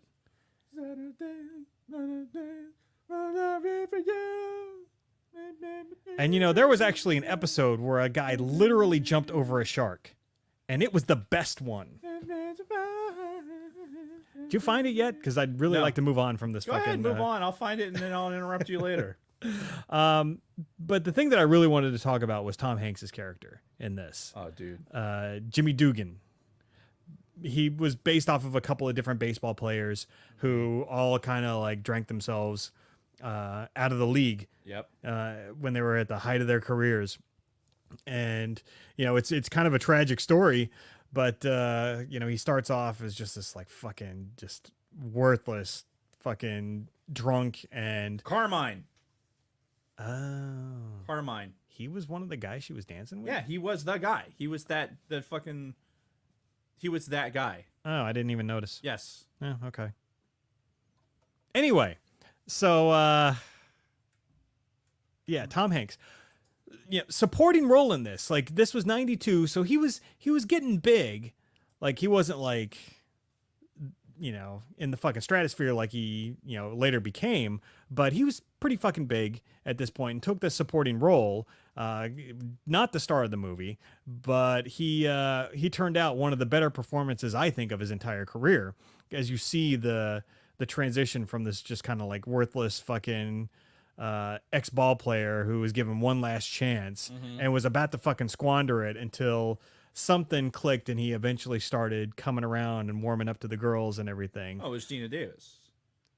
Yeah. Yeah, I mean, it was watching, it was the appreciation of watching somebody who loved the game. Yeah. Because at the end of the day, right, Jimmy, like you're talking about somebody, like the numbers mean something. Like in this movie, right? So when they talk about how Jimmy had 497 home runs, right, or 498 home runs, that's a lot of fucking home runs. Even back in those days, that was a lot of home runs. Oh yeah. So they're talking about a guy who was one of the best players in the league. Yeah.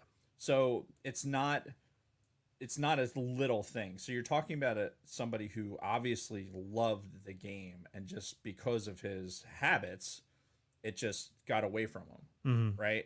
So by the girls taking the game so seriously and playing so well, it was something that brought him out of that. Yeah. You know what I mean? And that's what it was. It was like, title of the movie could have been For the Love of the Game. Yeah.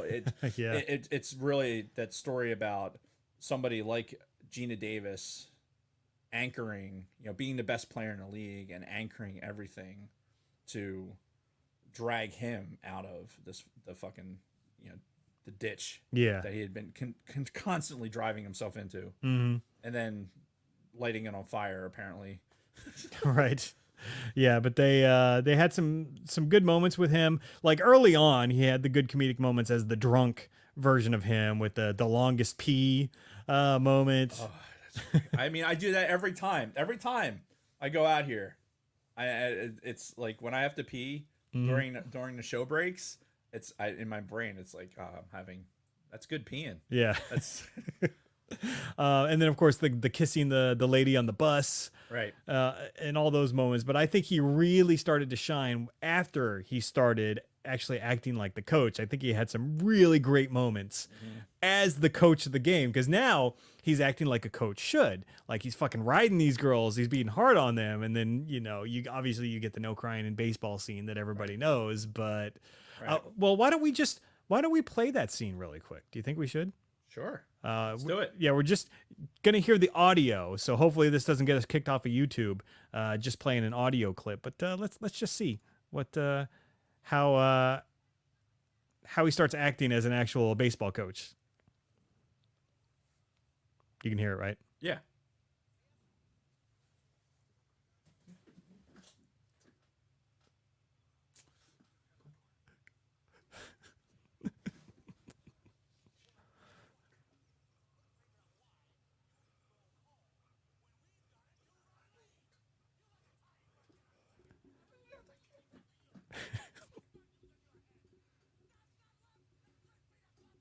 Supergirl said they can't hear it. Oh.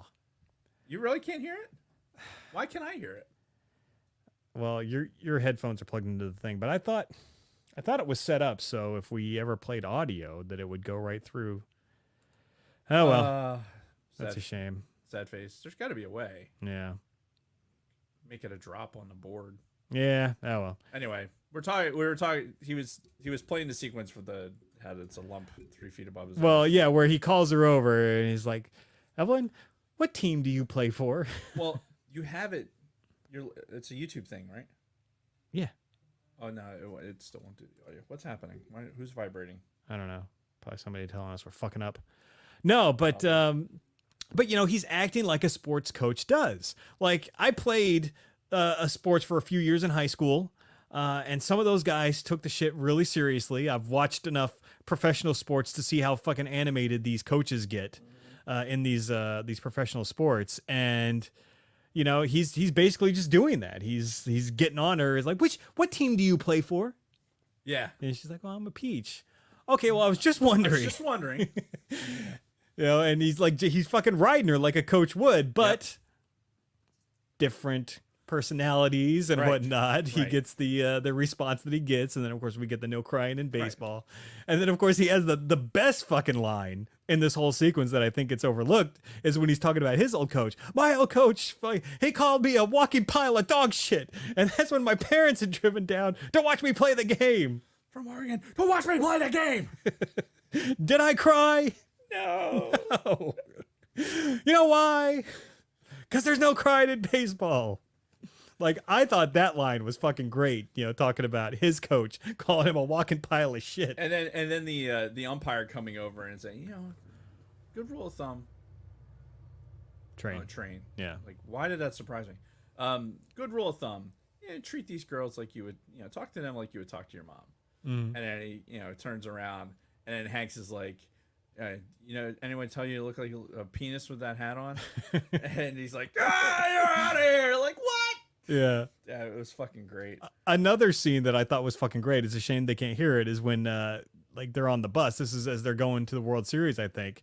And he comes, why am I the only person on this bus? Right. Are you incapable of being on time? Right. What time zone or what time is it where you live right now? And he just riding them. And again, he's not being an asshole. He's just being a coach. Yeah, you know, this he's is just what he's doing. Yeah. Like, this is how we were coached. Yeah. You know, this is not.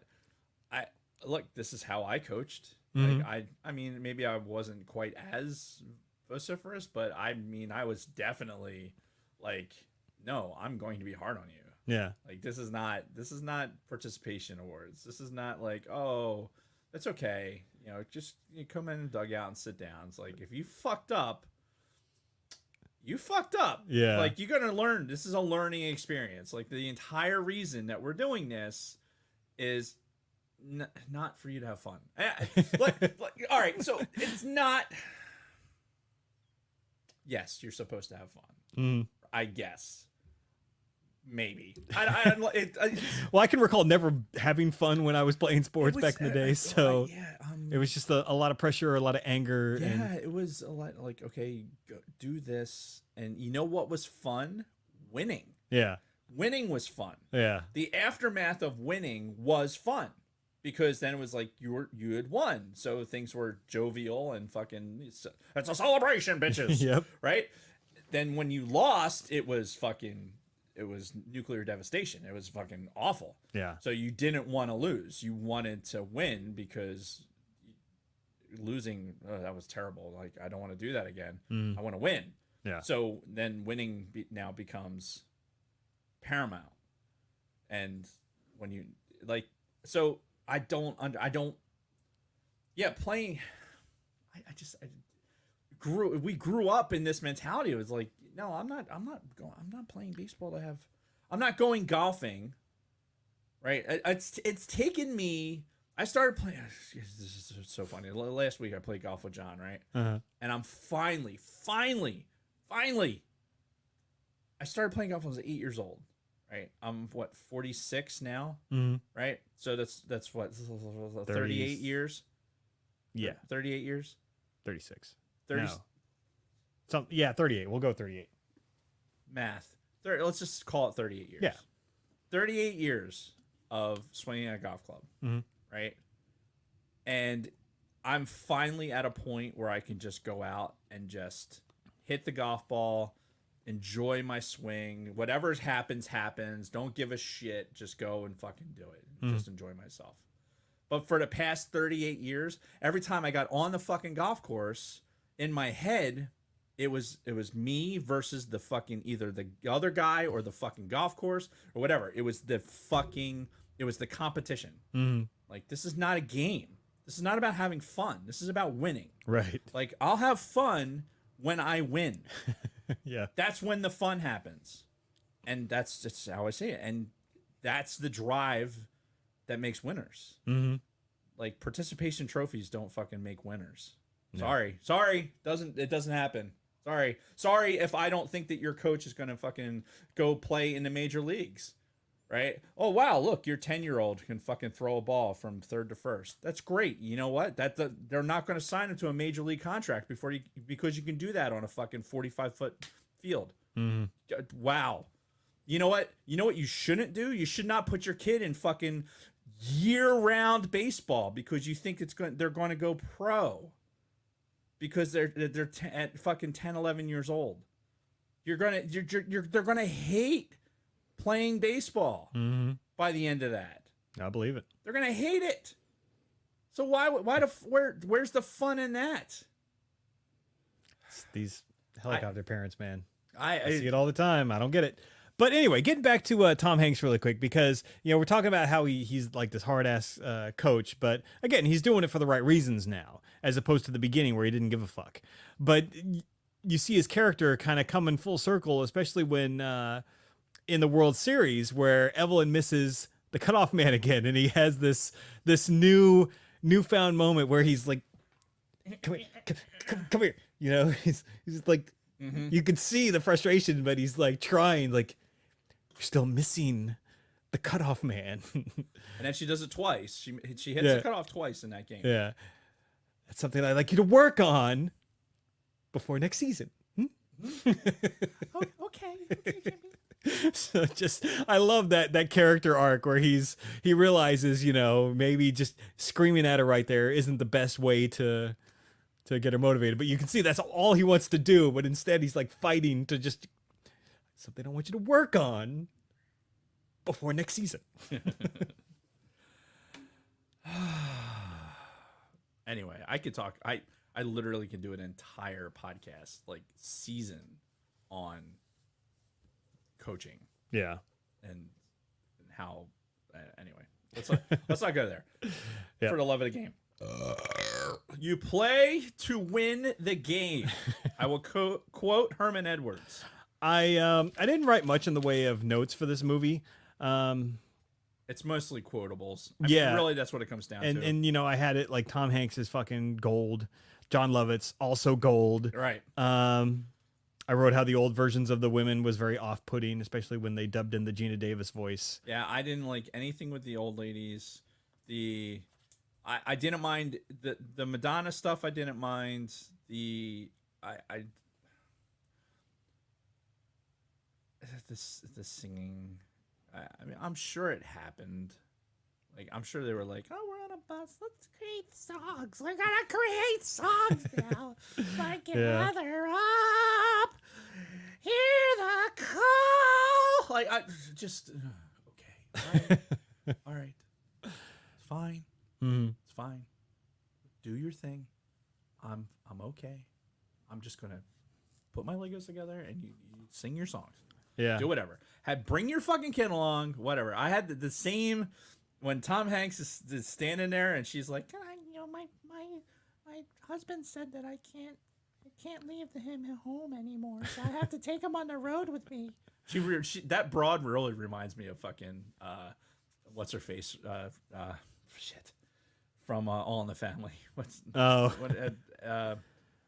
I know who you're talking about with the voice and everything. Glenn Miller plays songs that made the hit parade.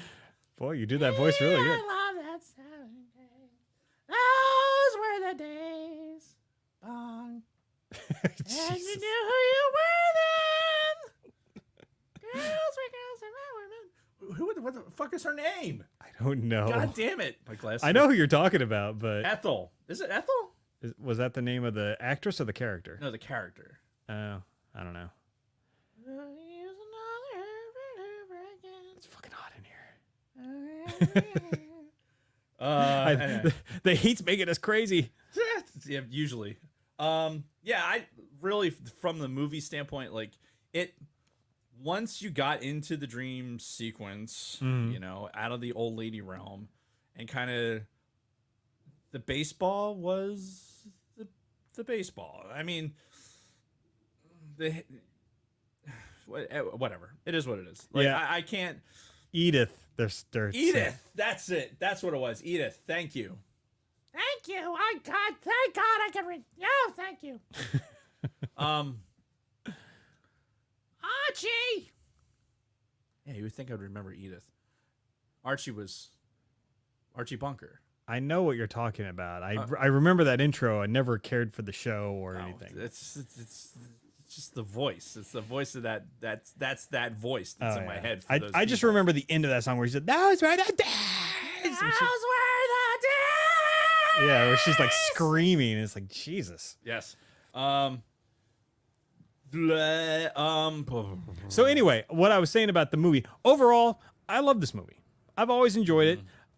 When I watched it this last weekend was the first time I'd seen it in over 20 years.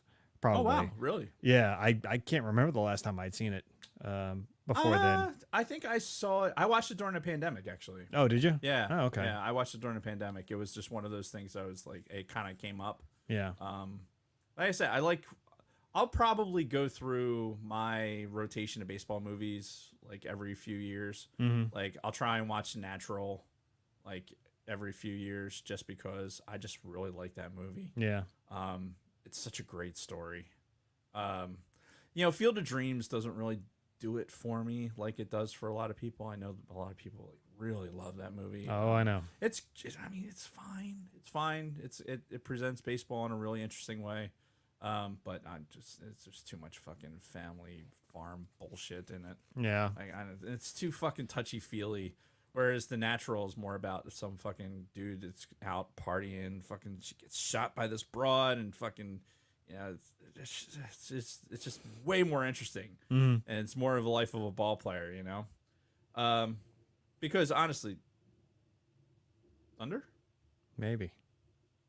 I've been getting a shitload of pop-ups on my phone. Thunder, lightning, everything was a frightening.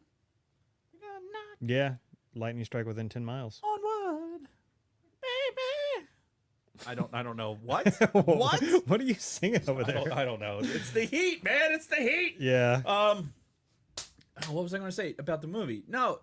So the things that I mentioned already about kind of the baseball bits, you just have to kind of suspend your disbelief for some of that. Oh, sure. But I mean, that's the same for any movie. Yeah. And what I did find interesting as somebody who's likes baseball, and if you're, ever played the signs when this is, you talk about when Jimmy first kind of starts getting into the game, he's behind the paper, right? And Gina Davis is signing into Marla. Yep. The basically the squeeze, putting in the squeeze, and he's looking at the signs that he knows what she's telling her. Yeah. It's like reading sign language basically. Right. And he's like, "What are you, stupid?" Yeah. What are you, stupid? All right. And it's that for me is the moment. That's the transition moment. It's like, these games are, I've been watching over the paper. These games are interesting. I'm kind of have a good seat in the house for this. And, now I'm looking at this like, that's, you could be doing that better. All right, I'm going to say something. So now he gets up and then he asks like, all right, what's the sign? Like, how are you doing your signaling? Because that can change. Yeah. Right. Game to game, like you can change how you're actually doing the signaling. And that for me was a cool little baseball moment. I was like, oh, okay. Hey, no, it's the letters. So then if you've played, then it's like, oh, okay. Then you see what you get an idea what they're doing. And I just, for me, that was a cool little baseball moment to kind of step in and be like, yes, it's something they didn't have to do they didn't fake, in my mind. You know what I mean? Like, Sure, it was yeah. like, it's a very baseball thing to do and kind Oh, of yeah, it was to something- make the transition. Yeah, something even I recognized just from playing in Little League, was like the signing and everything. Yeah. 'Cause, like, just for example, Yeah, exactly. my old coach wore a Bakersfield High School shirt, BHS. So he'd do the blah, blah, blah, and then he'd run his hand either down B for bunt, or run in the middle for hit, or to the left for steal. So That's pretty obvious. yeah, it was very obvious. I'm sure the other team, or at least the other coach, probably knew what was going on, but it was Little League, so I'm sure they'd just like, Yeah. whatever, dude. Yeah, at Little League, it probably. Yeah, but I guess it was just like an intro to you know. Yeah, but it gives you an idea to like, hey, you're supposed to be looking at this coach. Yeah. Right? Regardless of whatever he's doing, look at this coach. Mm-hmm. So anyway, why you eyeballing my Diet Coke, man? I see you eyeballing it looks nice and cold. Yeah, well, Like a cool beverage. It's sweating. I don't know how cold it is. Going down your throat. My throat. So one other thing I wanted to talk about movie-wise that I think is very interesting. There's a deleted scene. They filmed a scene where, you know, towards the beginning, before he had really started to come around, or maybe just in the beginning of him coming around, he was like at a batting machine at night. And he's like fucking like hitting the balls and he's like cursing, girls baseball, girls play baseball, blah, blah, blah. Well, apparently the extended version of that scene is Gina Davis comes up to him at some point and they start talking and they like have an emotional moment apparently and they fucking kiss. Like, you know, Tom Hanks and Gina Davis kiss and she doesn't push him away immediately. She kind of holds it for a minute and then, you know, realizes what she's done and then runs away in shame and all that. But, you know, apparently it got a lot of negative views in like pre-screenings and even from like the studio to where they're like, yeah, this is kind of out of character. Let's cut this. And I agree. Yeah, I don't think it fit in that. Yeah. Even if you did want to have something like that, it wouldn't have fit in that moment. Well, yeah, I think it was too soon. Well, and I also think like they were making her character out to be very committed to her husband to the point where, you know, like her character just would not do that. Right. And yeah, I think it's good that they cut that out because even the scene where they were on the bus and she sits next to him and they're kind of like, you know, talking and she's handing the picture of the husband and stuff. Even I thought that was a little bit too much, like as far as like making a connection between those two characters. No, I think, you know what it was? I think they were trying to, what I thought of the moment was, I think they were trying to more operate as equals. Yeah. Like that's what Tom Hanks was trying to do. Is trying to establish this relationship as equals. Like, I don't know, not trying to get into her pants. Right. Nearly as much. Like that's not. Yeah, I don't think it was blatant, but I think it's still kind of painted a slight undertone there of, you know. And then she's trying to fix him because that's what women do. Right. By like, all right, have this Coke instead of, you know, drinking. Yeah. All right, I'm thirsty. He's like, oh, here's this Coke instead. He's like, it's delicious. Yeah. I didn't have a problem with all that. I'll tell you what was really poignant, and somebody brought up in the chat earlier, and it's definitely worth talking about, is the scene where it's Betty Spaghetti, right? Mm-hmm. Betty Spaghetti gets the telegram.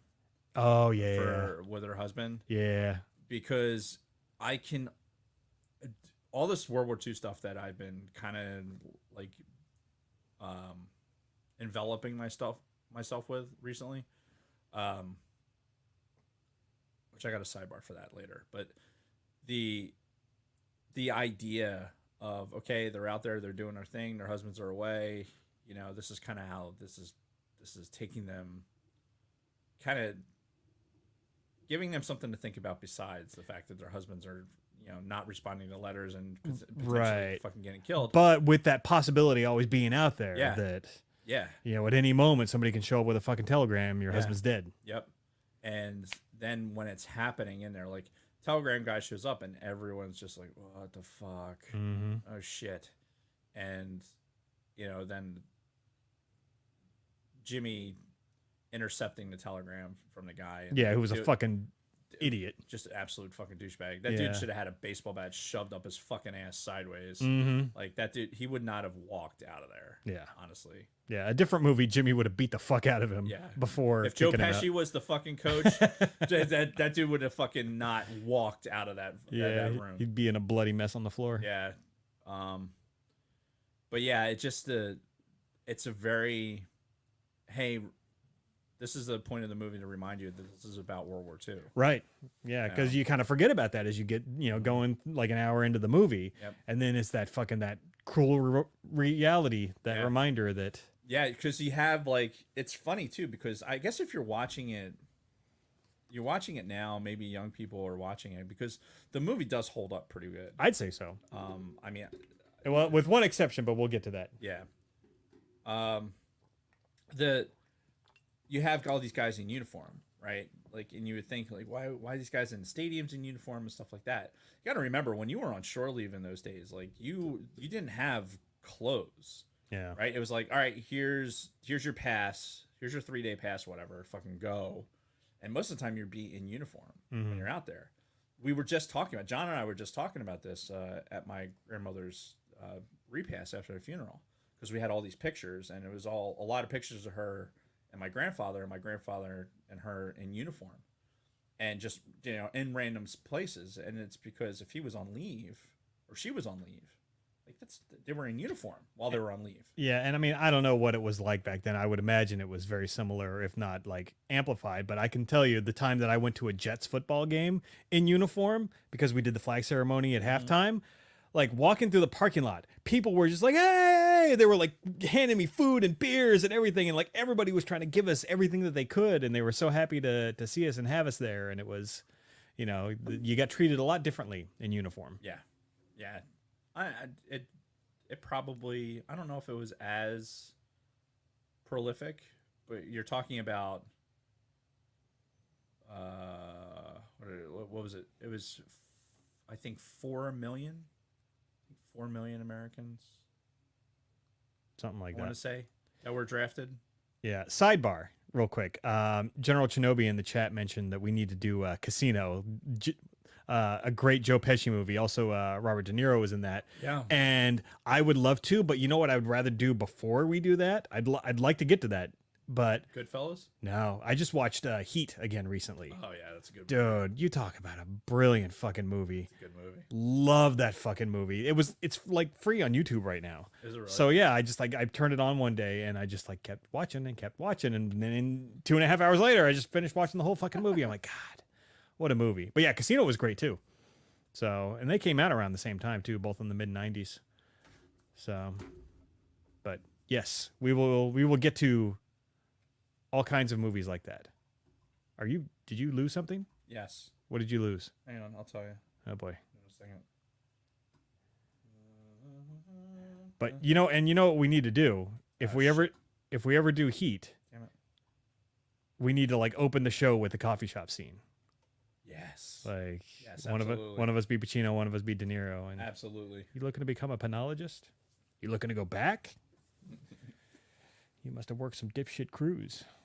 My laptop locked up, so I can't interact with the chat anymore. I kind of had a feeling.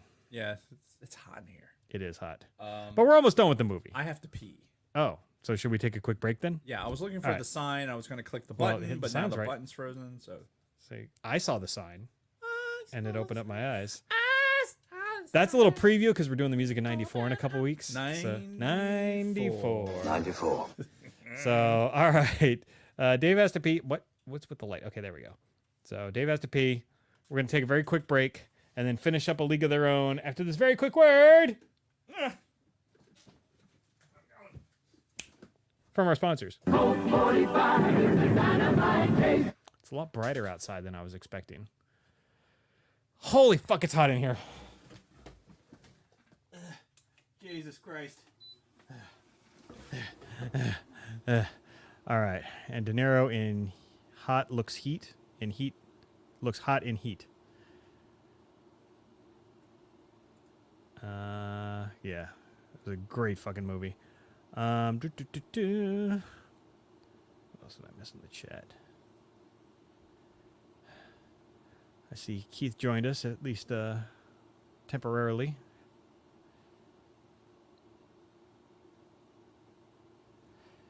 Yeah, we got some storms in the area. I don't think we'll lose power. We haven't, knock on wood. Great, I'm like Dave now. We haven't lost power in a long time because of a storm or anything. But, every few years, like one small little thunderstorm blows through for 5 minutes and it knocks out power for like 3 days. I don't understand science. But just turn the arrow. I did. So the problem is that Virginia creeper, that like 5-bladed vine that's out there. Uh-huh. The poison ivy will grow within that, Oh. so it's tough to see. Oh. That's why you get like poison, like oh, that's just Virginia creeper, it's fine, and then next thing you know, all of a sudden you got poison ivy. It's all in the same fucking plant. Oh. You gotta get rid of that shit. Dave's educating me on the alleged poison ivy growing outside It's the not studio. alleged. It's fucking poison ivy. I know things about fucking poison ivy. I suppose. We got to talk to Don about how he told us what he does to fucking block off. I think he said he just AC. puts a fucking board in front of it, or puts a big piece of cardboard in front of it. It's not cardboard. I thought he said he built some sort of box. What's in the box? What's in the box?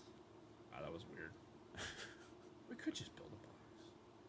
We could do a lot of things. Just build a box and put like a vent on the side of it, like an intake vent, an exit vent. Yeah. I don't Could know. definitely do that. I wonder if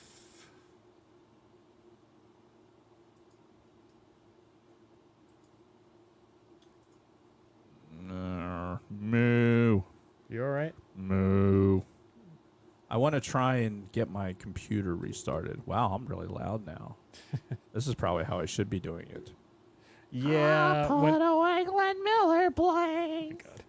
Yeah, when you're kind of like, when you leave your mic a little bit far from you sometimes, and you'll talk quiet and it won't pick up every word that you say. Songs that made the hit Oh parade. my God. Hurry up and restart your computer. Gee, I love it. Those were the days. Pong. And Girls are girls and I were men. Mister, we could use another Herbert Hoover again. Herbert Hoover. It's anybody said that ever? Fucking quit.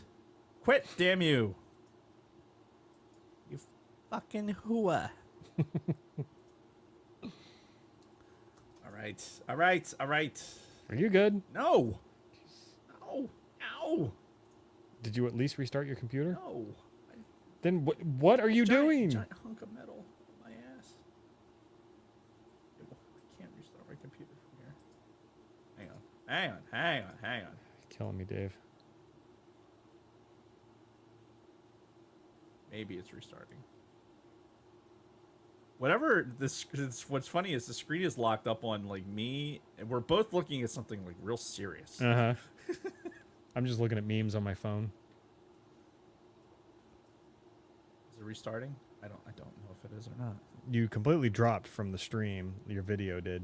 Okay. They can still hear you though. Obviously. Obviously. Mister, we could use another Herbert Hoover again. Oh, this is a good one.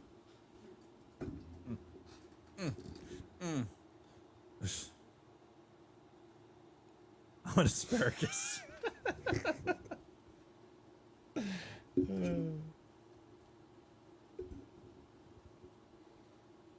How was my microphone pointed? Like, oh, that was weird. It was like, it was fucking on my mic. Why would anybody mess with your mic? I don't know. I'm sure you have other people in here. What other people? What other people do I have in here messing with your microphone? I don't know. You tell me, Jason. Obviously, it's somebody. Somebody had to wet the computer. Somebody had to. No, it was. Somebody had to break the computer. You're starting to sound like Somebody had to wet the carpet. You're sounding like a particular wife I know. Why is the carpet all wet, Todd? I don't know, Margo. That's what I was trying to get to. I'm going to have the microphone right here. All right. I'm almost there. Oh my God. I'm almost there, kids. Good thing you're entertaining. I'm just waiting for you.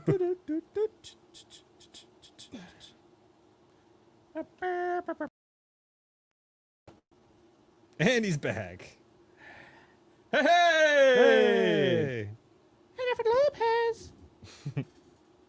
All right. Well, if you're ready, give us a countdown so we can get back to it and finish this up. Are you going to turn off the air conditioning? I'll do it while the countdown is going. Are you? Towards the end of the countdown. All right. Ready, set, go.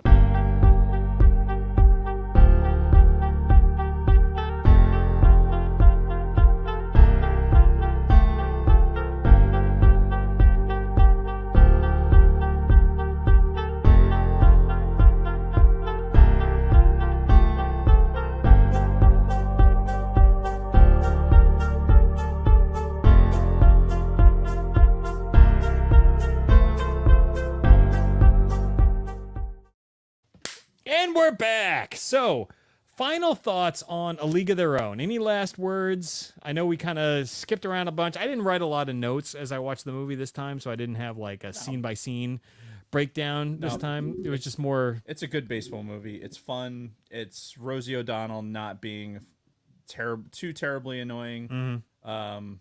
Madonna, doesn't steal anything from the movie. No, she was a good side character. Yeah, Gina Davis looks great. So long as you can get past the fucking old lady bits and the Singing, and the old lady singing in the air. If you enjoy the batter up, hear that call. I don't know why I know it so well. I know, right? I've seen this movie for a as lot. much as you hate those scenes. You seem to know every word. I've seen the movie a lot, though. I enjoy the movie. Yeah. So yeah, me too. I thoroughly enjoy it, and even though I'm not a huge baseball person specifically, you don't have to be to enjoy a movie like this. But if you're familiar enough with baseball, you get more enjoyment out of it. Yeah. And yeah, great movie overall. Like I said, first movie that ever kind of a little tear, kind of rolling down. I did not get. I had zero emotion this time. Maybe I had some emotion back when I had a soul, but I don't have it. I did not have a soul. I stopped watching when they got to the fucking. Let's get a picture. That whole bit. No. As soon as the fucking threw the ball at her and she catches it with her bare hand, like, how did she do that? She caught the fucking ball with her bare hand. Oh my God, that was so amazing. Yeah. No. I don't. No. All right. The last thing I'll say about this, and again, because of I kind of alluded to it earlier, the whole immersion into the World War II stuff, and kind of poignant with the passing of my grandmother, right, who was a World War II veteran, one of the few women World War II veterans. There was only I think there was 100,000 waves. Like, waves were the women in the Navy at the time, and out of like over 4 million. And so you're talking such a small percentage. So small. Me so horny. Whoops. Sorry, different war. That was so inappropriate. My penis so smooth. So small. Oh, so inappropriate. Trying to have a moment there, Jason. Way to fucking ruin it. No, but World War II and like the stories of this generation of it's a really interesting way to kind of develop this a mindset of this era. Like, if you have like 10 to 13-year-olds that are probably playing Little League and understand it, baseball. Like, hey, they play baseball. They know Little League. And like, hey, here's let's incorporate some history. And this is about, do you want to talk about how these strong women that like stepped up to do something? Like, this was about nationalistic pride. It wasn't just advantage taking, right? This having something like this and being able to do things while these guys were out dying for the war. This was part of normalizing what was going on in America while everything else was going on, trying to maintain some sort of level of normalcy. Yeah. And this was things like this, like having baseball, was critical in doing that. And we've seen that in modern times. After 9/11, it was the same thing, after 9/11, so soon, excuse me, we had baseball. Yeah. And we got players on the field and we had baseball because we needed to show that, like, look, yeah, this horrendous thing has happened, but we're going to prevail and we're going to get things back to normal. And to me, a movie like this is a really good way to like kind of present this information in a palatable, funny, and educational way. Yeah. Like, and this is empowering women. This is showing you that this is what they can do. Absolutely. And well, and start with something like this, and start teaching people about this generation and the greatest generation, because that's something to talk about. And again, it wasn't just baseball. Like I said at the top of the show, it was all the industries around the country. You know, the supply of men was depleted at a pretty large rate, so women had to start going into the workforce en masse, Yeah. and they had to pick up the slack. Rosie the Riveter and those things. It was a thing. Yeah. It was 100% a thing. Now, the great irony is, you know, I don't know if any current wave feminists would appreciate this movie because at the end of the day, the main character, Gina Davis, chose to give all this up to go and have babies with her husband. Yeah, So, but that was the times. yeah. You know, that was the times. You had to after the war, you know, when the guys were coming back, you know, it took months. It took months to get home. Mm-hmm. And when they got home and tried to start back into a normal life, you know, you start having families, and now the 50s are happening, and the technologies, and all right, now we're gonna have televisions in homes, and you know, like you And see baby all boomers. yeah, and you see all these other things happening, you know, post-war. But yeah, it's fascinating. And look, if you're listening to podcasts, you know, you listen to this podcast and you're like, man, this is, you know, is there a way to get kids into World War II? Absolutely.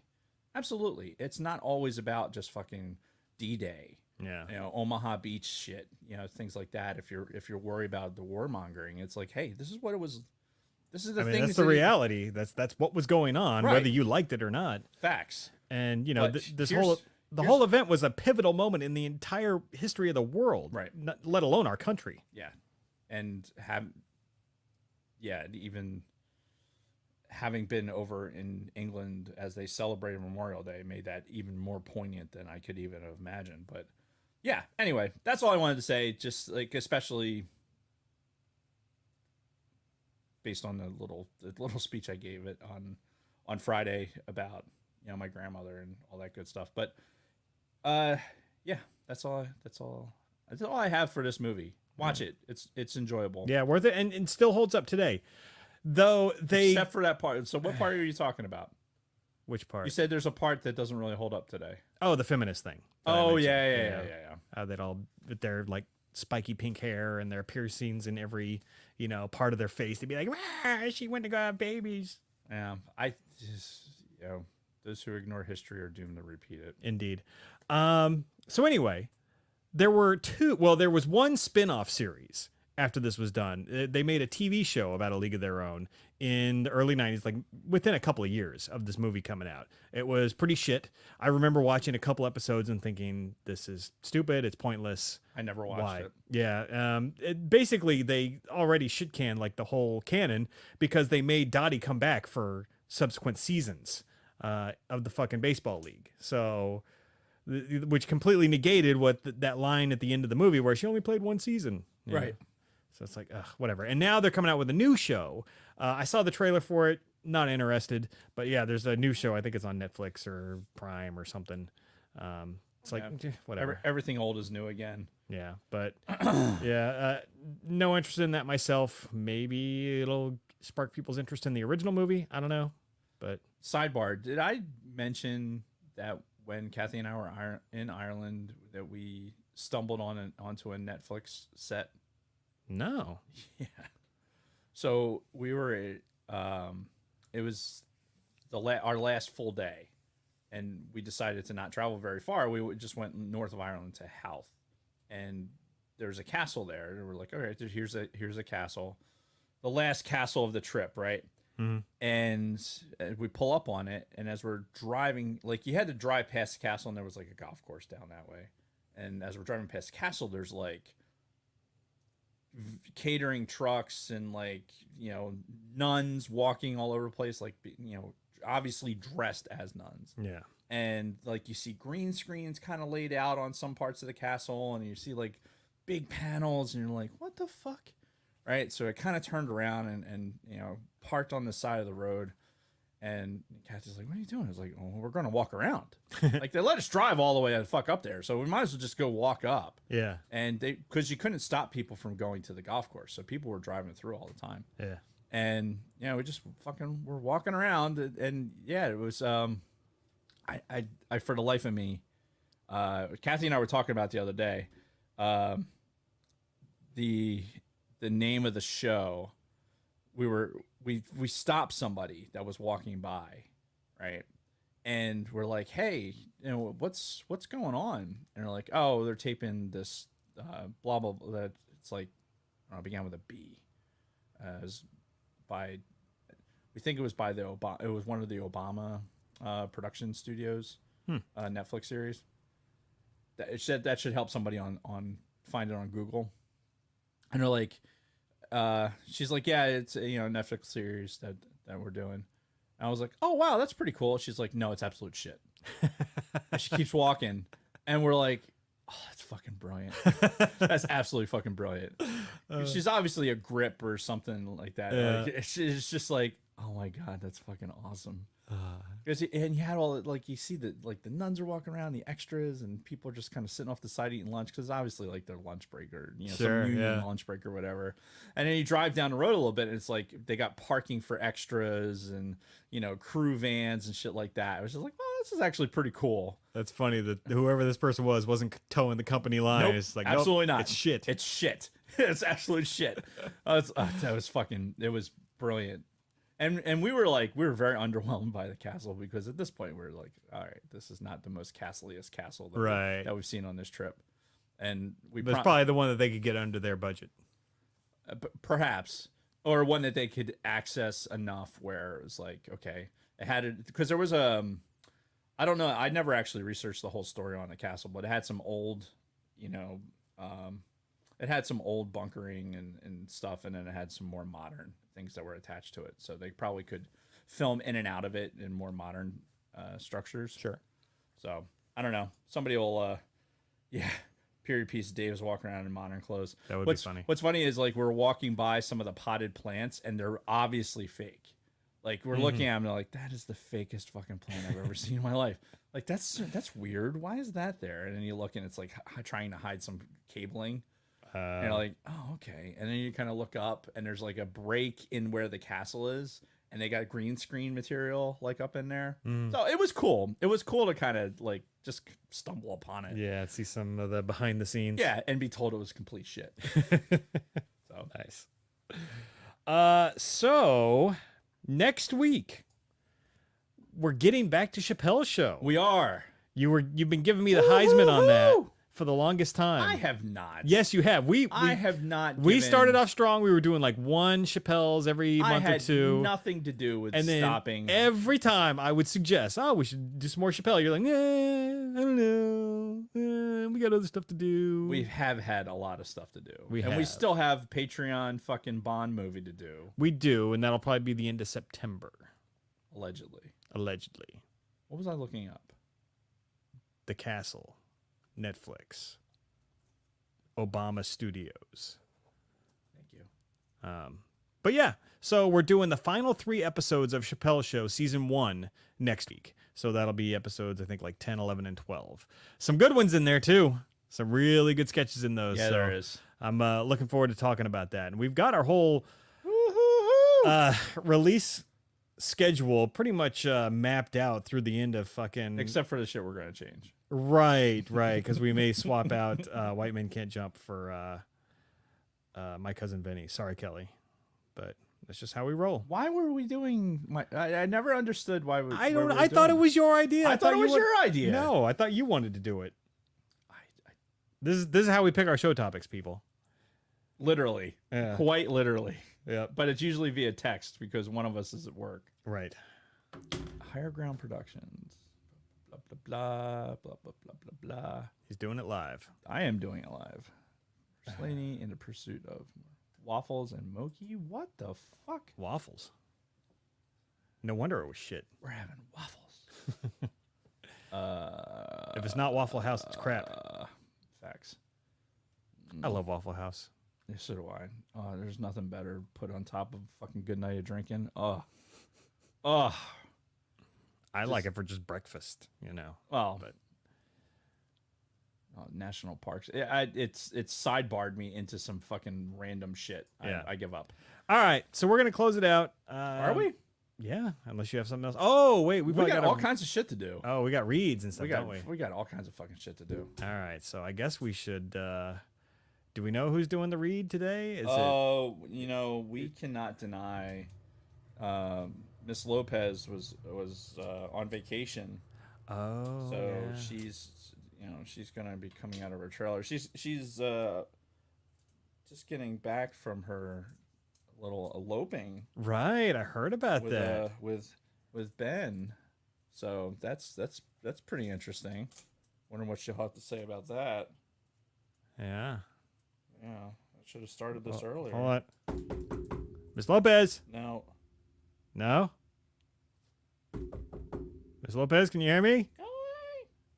Are you going to be ready soon? No. Okay. Should we just have Hank Hill come on instead? No, go fuck yourself, Jason. See, there I am. Oh, there she is. I was Ben and I were busy. Oh, do I even want to know? Chocolate flavored kisses, Jason. Oh yeah, Ben flavored kisses. Blech. Do you want to touch it? I'd rather not touch any Ben Affleck spooge, Do you want thanks. to touch the lips that touch Ben Affleck? No, God no. Ooh, that's delicioso. Yummy. Do you? Let me ask you something. Do you have a cameo in the new Clerks movie? Because you know Ben's in it. What's Clerks? Don't worry about it. So, do you have a Red 5 read for us? Sorry, Red Cinco. Yes. All right, what you got for us? All right. We are doing the Red 5. Hang on. All right, I gotta make sure. You know what? I thought about wearing an outfit today. Oh, really? Yeah, it's a special day. Is it? Who am I looking at? Is it because you got married? Yeah, obviously. Mm-hmm. To the love of my life again. So it didn't work, Alex Rodriguez. No, wait. Ben Affleck. but it didn't work out the first time. So why do you think it's going to work out this time? Because he's fatter now, and I will less likely to worry about him cheating on me. That's a good point. Yes, That's a very good point. yes. And now he did Batman, so he's a bigger star now. That is true. Yeah. A lot more money to take from him if Yes. you get divorced. Yeah, well, you know, like you do. Anyway, you were saying? Let the Red 5 Network show you some positivity to end your Monday.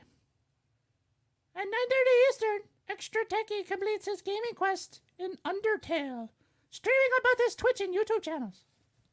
Why do I feel like this is weird? It's too quiet. Why is it so quiet? I don't know. I don't know. The voices in my head are not talking as loud.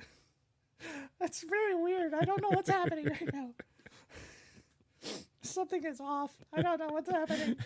La la la la la la. Anyway, okay. The heat is getting to me, Jason. My trailer's not air conditioned. It's very hot You in better here. fix that shit, you fucker. I mean, the air conditioning works. The chocolate melted on my kisses. I just wasn't home to start the AC earlier in the day. I was working. What kind of fucking excuse is that? I think it's a good excuse. Don't you have, like, people here? Kristen was working too. You have other people, Jason. The boys? Yes. I don't want them coming out here. So we sweat our fucking nutsacks off. Those who have them. I was gonna say, I don't know. Do you have one? I'm allowed, Okay. but I don't. Mm-hmm. Mm-hmm. Anyway. What was I? That uncomfortable stare that she was giving me. Just Extra Techie completes his gaming quest, Undertale, streaming on both his Twitch and YouTube channels. Moving my mouth, reading the read, because that's what I do. WSR meeting goes live at 10 Eastern. What did I say in Lunar Girl? What did I say about military times? I don't know what 10 is. Is it AM or PM? I'm just kidding. You're great. Anyway. Goes live at 10 Eastern with an interview with Star Wars actor Mark Anthony Austin. Hop in live chats. Live in chats tonight. And support our Red 5 family. The Red 5 Network now has 39. We'll do it live. oh wait. I'm 37. You one fucking job, you sack of shit. It's so hot. It's I lost concentration with the heat and everything. I pushed the wrong button. One fucking job. 94. The Red 5 Network has left. The Red 5 Network has Got him. podcast and a gaming branch that Jason refuses to participate in because he's got his own server. What a lottie fucking dog. Hey, whoa. Hold, no, stop. I've been playing on that server since 2012 when this game first fucking launched, okay? How long have they been playing it? A few months? I love No, how fuck you're that. arguing with the hand, Jason. You're pointing right at She's the one who's talking to me! it. He's all fired up. It's a fucking great. Continue with your read. Blow me. And my balls. I knew it! And my googly eyes. Where was I? Red 5 has now 37 plus 2. I'm 37? And a gaming branch. Browse through bio.link/red5. That's bio.link/red5. And bio.link/red5gaming. Red Cinco Gaming. Check out the daily promos or shoot Lunar Girl DM on any version of your social media. She can suggest something you absolutely love. It's perfect for you. Cantina Family Happenings. Am I talking into the microphone? I don't even know. No, I'm not. I'm all the way the fuck over here. But they can still hear you. It's so hot. My God, it's so hot, Jason. It's so hot. Oh my God. I'm melting, Jason. I'm melting. They get to the goddamn read. And then they can turn on the air conditioner. Jason, I'm so fucking hot. Anyway, the User Abuse Pod will be reviewing Caddyshack tomorrow at 5 p.m., which is 1700.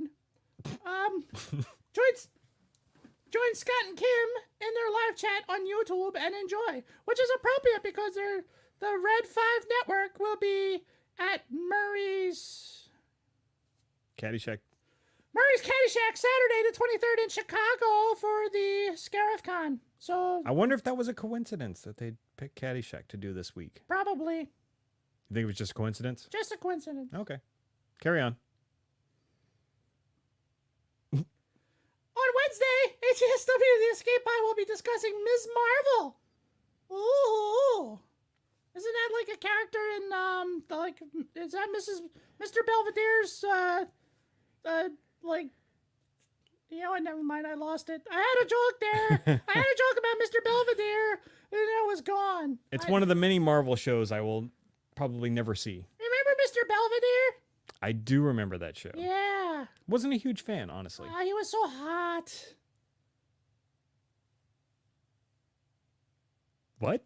Apparently, well, I married Ben Affleck now, so apparently I like fat guys. Because Fat Batman. I don't think Ben's that. He's Fat Batman. Don't you forget it. He was buff. Fat Batman. That's why I love him. Are you done? No. Ms. Marvel joined Dada Snooch, Brady McLovin, and Dragon Bunny in the live chat at 19:05 Eastern on the YouTubes. Layman's Turns dropped 2 episodes this weekend on YouTube. Jaws and Laming.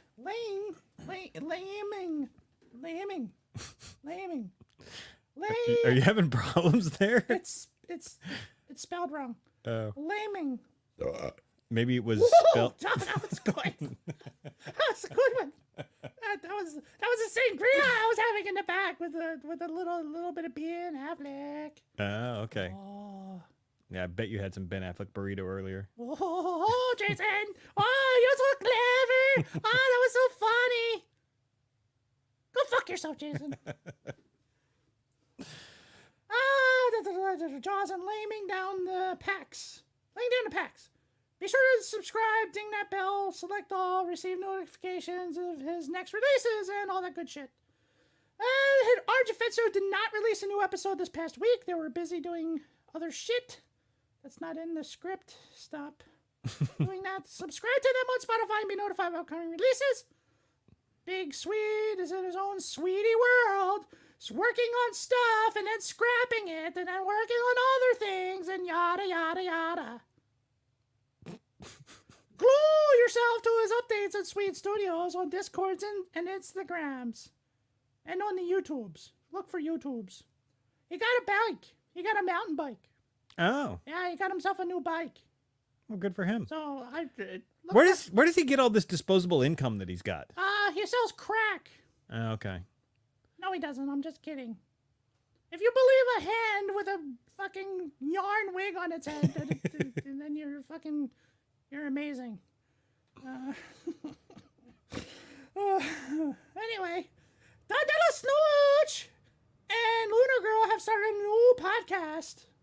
I can't read if I'm not looking at it. They're discussing the Netflix series Stranger Things episode by episode. And neither of them have ever seen it before, so that would be interesting. Hey, Jason. Yes. Let's review. What's something you haven't seen? The one where Bryan Cranston makes a bunch of meth. Oh, that's Breaking Bad. Breaking Bad. Yeah, never seen it. Yeah, let's talk about it. Ready? Sure. That guy makes a bunch of meth. Yes. And his name's Walter White. They're going to do so much better at describing Stranger Things than we just did with making meth. So tune into them. Check out episode 2 of Stranger Things That Happened. I love the title. Stranger Things Has Happened. I love the title. I love that song. Strange things have happened to me. Strange things happened to me. On YouTube and give them a sub. You can find us where you can find us. Bio.link/the sidebar cantina, where you will find our links to YouTube, audio, Patreon, our latest Spotify music mixtape, and our social media platforms, including Twitter, Instagram, Facebook, Twitch, Discord, and TikTok. TikTok's actually like fucking devil or something.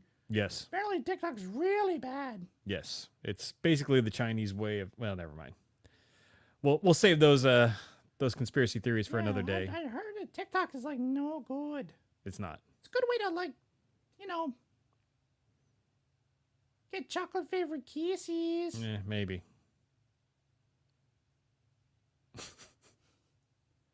I don't know what's going on.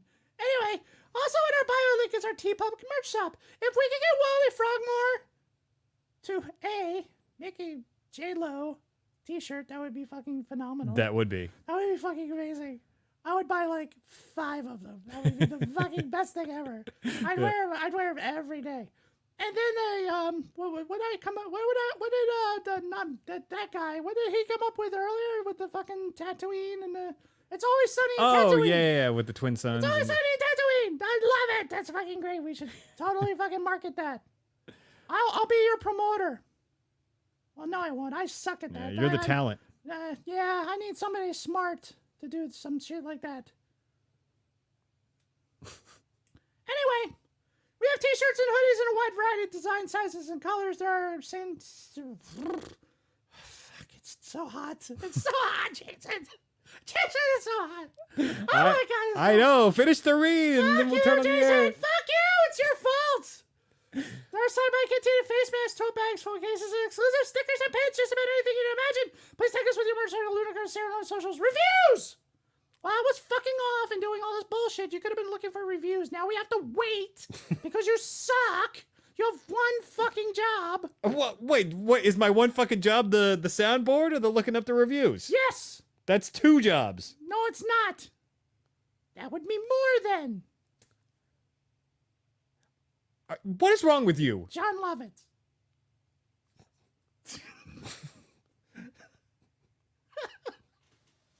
No! We don't have any more reviews! No reviews! It's all your fault. How is it my fault? Please review us on Apple. 5 stars. Give it. Don't have an Apple account on our Facebook pages. A review feature too. I think my glasses fog up. Everything starts to go upside down. Just screenshot it before you hit done. DM us on the pic on Instagram or Twitter. Tell us what you love or even hate about the show. Jennifer Lopez, me, or Hank, that other guy, or somebody, or Edith, or the fucking broad from what is that? The Monty Python lady, or the fucking the guy with the thing. What are you talking I don't about? know. The Happy Gilmore guy. No, not Adam Sandler. The fucking bro. Oh, the mama? The Do It For Mama? Oh, do it for mama. Yeah. Yeah, do it for mama. J-Lo doing an impression. Do it for mama. That was some Inception shit going on. Do it for mama. It was J-Lo doing the mama impression. Oh my god. Oh, it's so hot. It's so hot, Jason. Please send Lunar Girl your reviews so we can get the reads over with. Oh god, it's so hot. I'm gonna go back to the cool embrace of my fat Batman. Oh, goodbye. All right, goodbye, J-Lo. Goodbye, cruel world. And fuck you, Jason. What? Hey, maybe you can like fork over some of your millions and pay for my fucking power bill. Otherwise, I'm not running the AC all goddamn day. Fuck off. Cheap fuck. Are we back? How difficult is it to become Dave again? Hang on, there's a request in the chat. Hang on. It's very difficult. It's very difficult. It's so hot. So hot. Oh my god.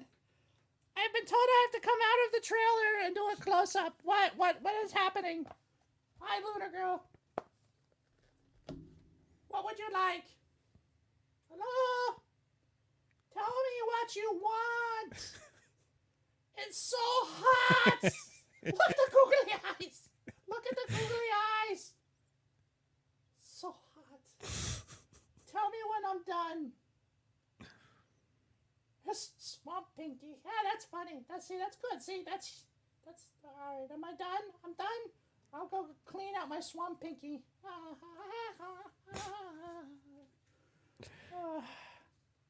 I'll need to come back and do your fucking thing too, right? My thing? What? You want me to read something with the Black Series? Oh, we can do that another day. It doesn't have to be today. Oh, thank God. All right. Yeah, I can see the sweat dripping from your My face. fucking glasses. Jesus Christ. All right. So next week, Chappelle's show. We've got everything mapped out for the next 2 months, so it's all good. God. Good movie, A League of Their Own. Thank you, everybody, for joining us. Yes. It was an experience. Now we're gonna melt and maybe turn on the air. But Turn on the air. We'll do a little post show. yeah. Until then, Dave and everybody else, yeah, go fuck yourself. Okay, now what do I click? Was that Dave's voice? I don't know. I don't know what fucking voice that was. That was just Dave saying it. That wasn't even. Was it? Yeah, that wasn't even. I don't Lois. even know. I don't know anymore. Oh my God. You're like a person with multiple personalities that kind of doesn't even know which Jesus. one he is anymore. So hard. It's so hard to do. Like when you're doing one voice for a while, it sticks. It just Yeah. it's stuck. It's Though, but I think that's how you were able to do the mama impression as J-Lo. I'm like, wow, that actually worked. Do it for Mama. Oh, that was an impression of Dave pretending to be Dave. yeah, I was Dave doing an impression of Dave. yeah. That's good Oh stuff. my God. I can't get over how good this wrecker is. Yeah. Like his face and his armor are fucking awesome. Yeah, to put human features on a cartoon character like that, Look at him. they did an excellent job. Yeah. Luna Girl's raising her hand. Yes, Do you have a question, Kelly? you're in the back. Oh my God. Do a whole Edith sequence too. Do you know her well enough? Like I mean, I never watched that show, so I just remember the intro. Archie! Archie! It's just All right. So it's a little. Wow. I think you were doing J-Lo for I too was much. doing J-Lo for too long. It was. I wouldn't even bother trying What to. a work Glenn Miller play. Songs that made the hit parade.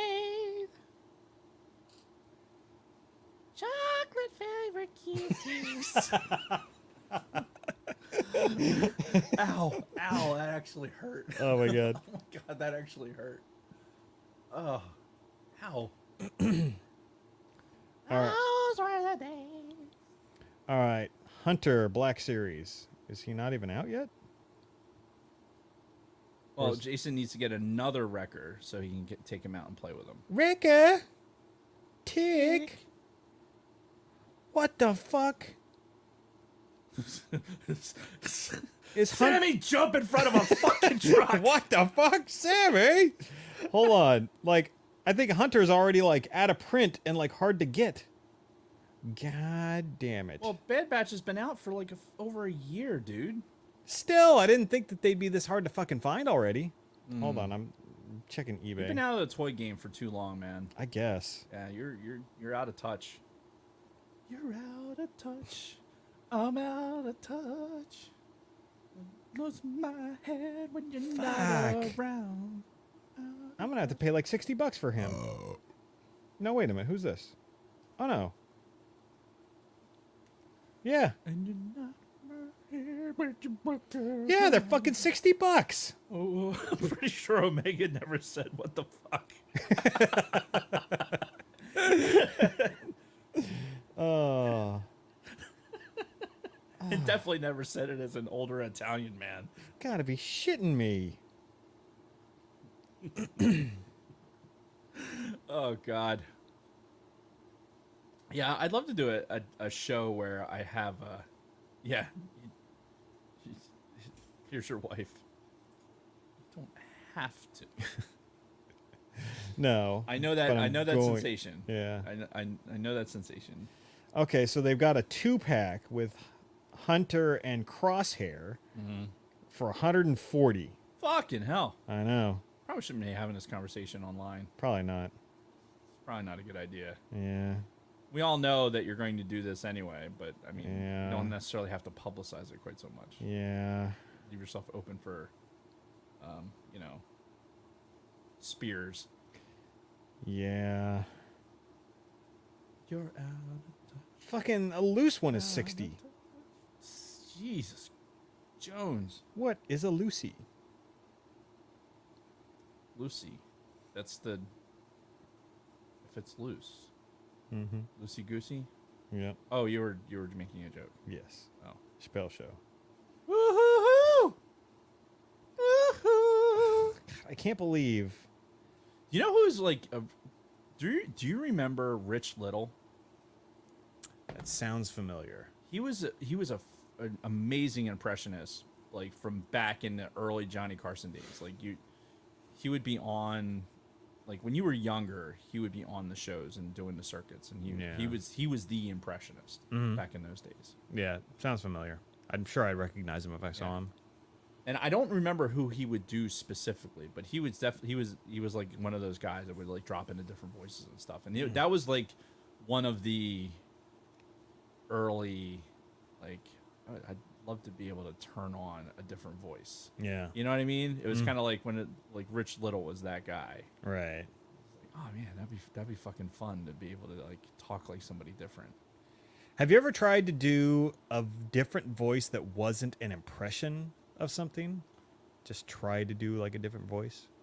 I mean, everything ends up turning into an impression. Yeah. Like, because there's, I mean, a lot of, like, my Hank Hill has that Mr. Anderson thing, but I can, Well, they're so close anyway. yeah, but it's different, right? If I really slowed it down even a little bit more, it's just a random guy from North Carolina. All right. Like, honestly, because do you remember, his name was Jim. He was one of the maintainers from the White Jet.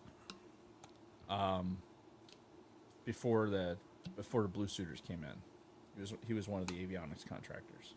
No, because He was a real tall guy. like those guys were already on the way out when I Oh, came really? in. So So he actually went through 7.5 maintenance school with me, and he talked like this. He talked exactly. He talked exactly like Hank, except it was just a little bit faster because that's how we talked. So when he was like, "Hey, could you pass me the salt?" That's just how we talked. And I would do impressions of him while we were eating, and he would start getting pissed. Oh, really? Yeah, and we'd be in the same room, and we'd be drinking beers and shit, and he'd be getting pissed off about something.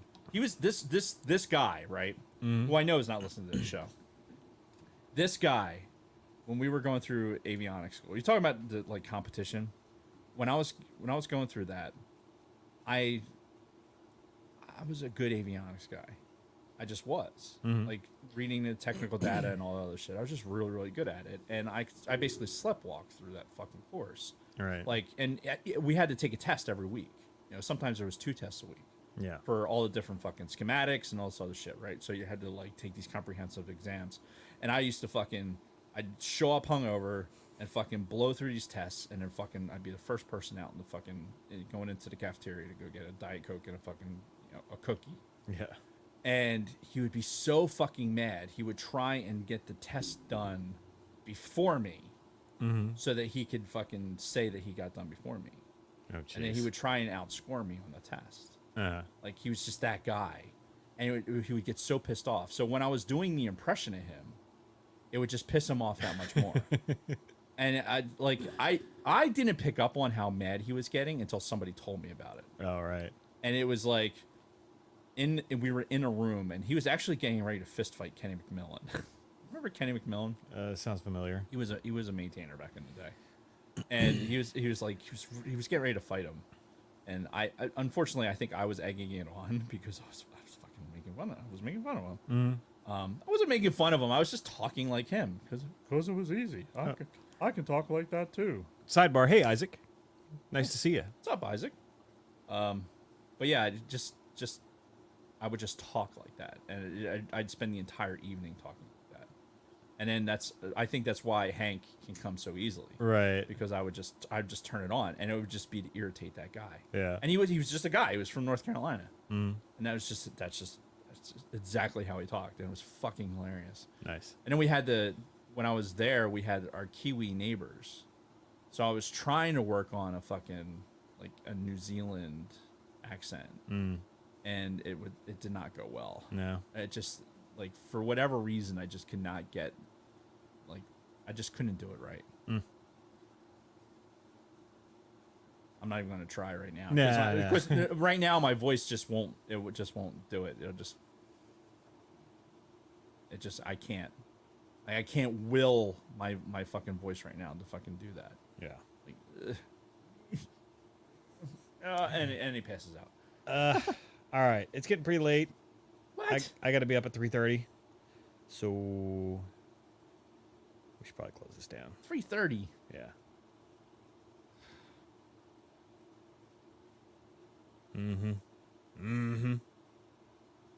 3:30. I reckon. All right. Let's do this. All right. Well, thanks for everybody who stuck around. Those were the days. There it is. All right. We'll see you guys.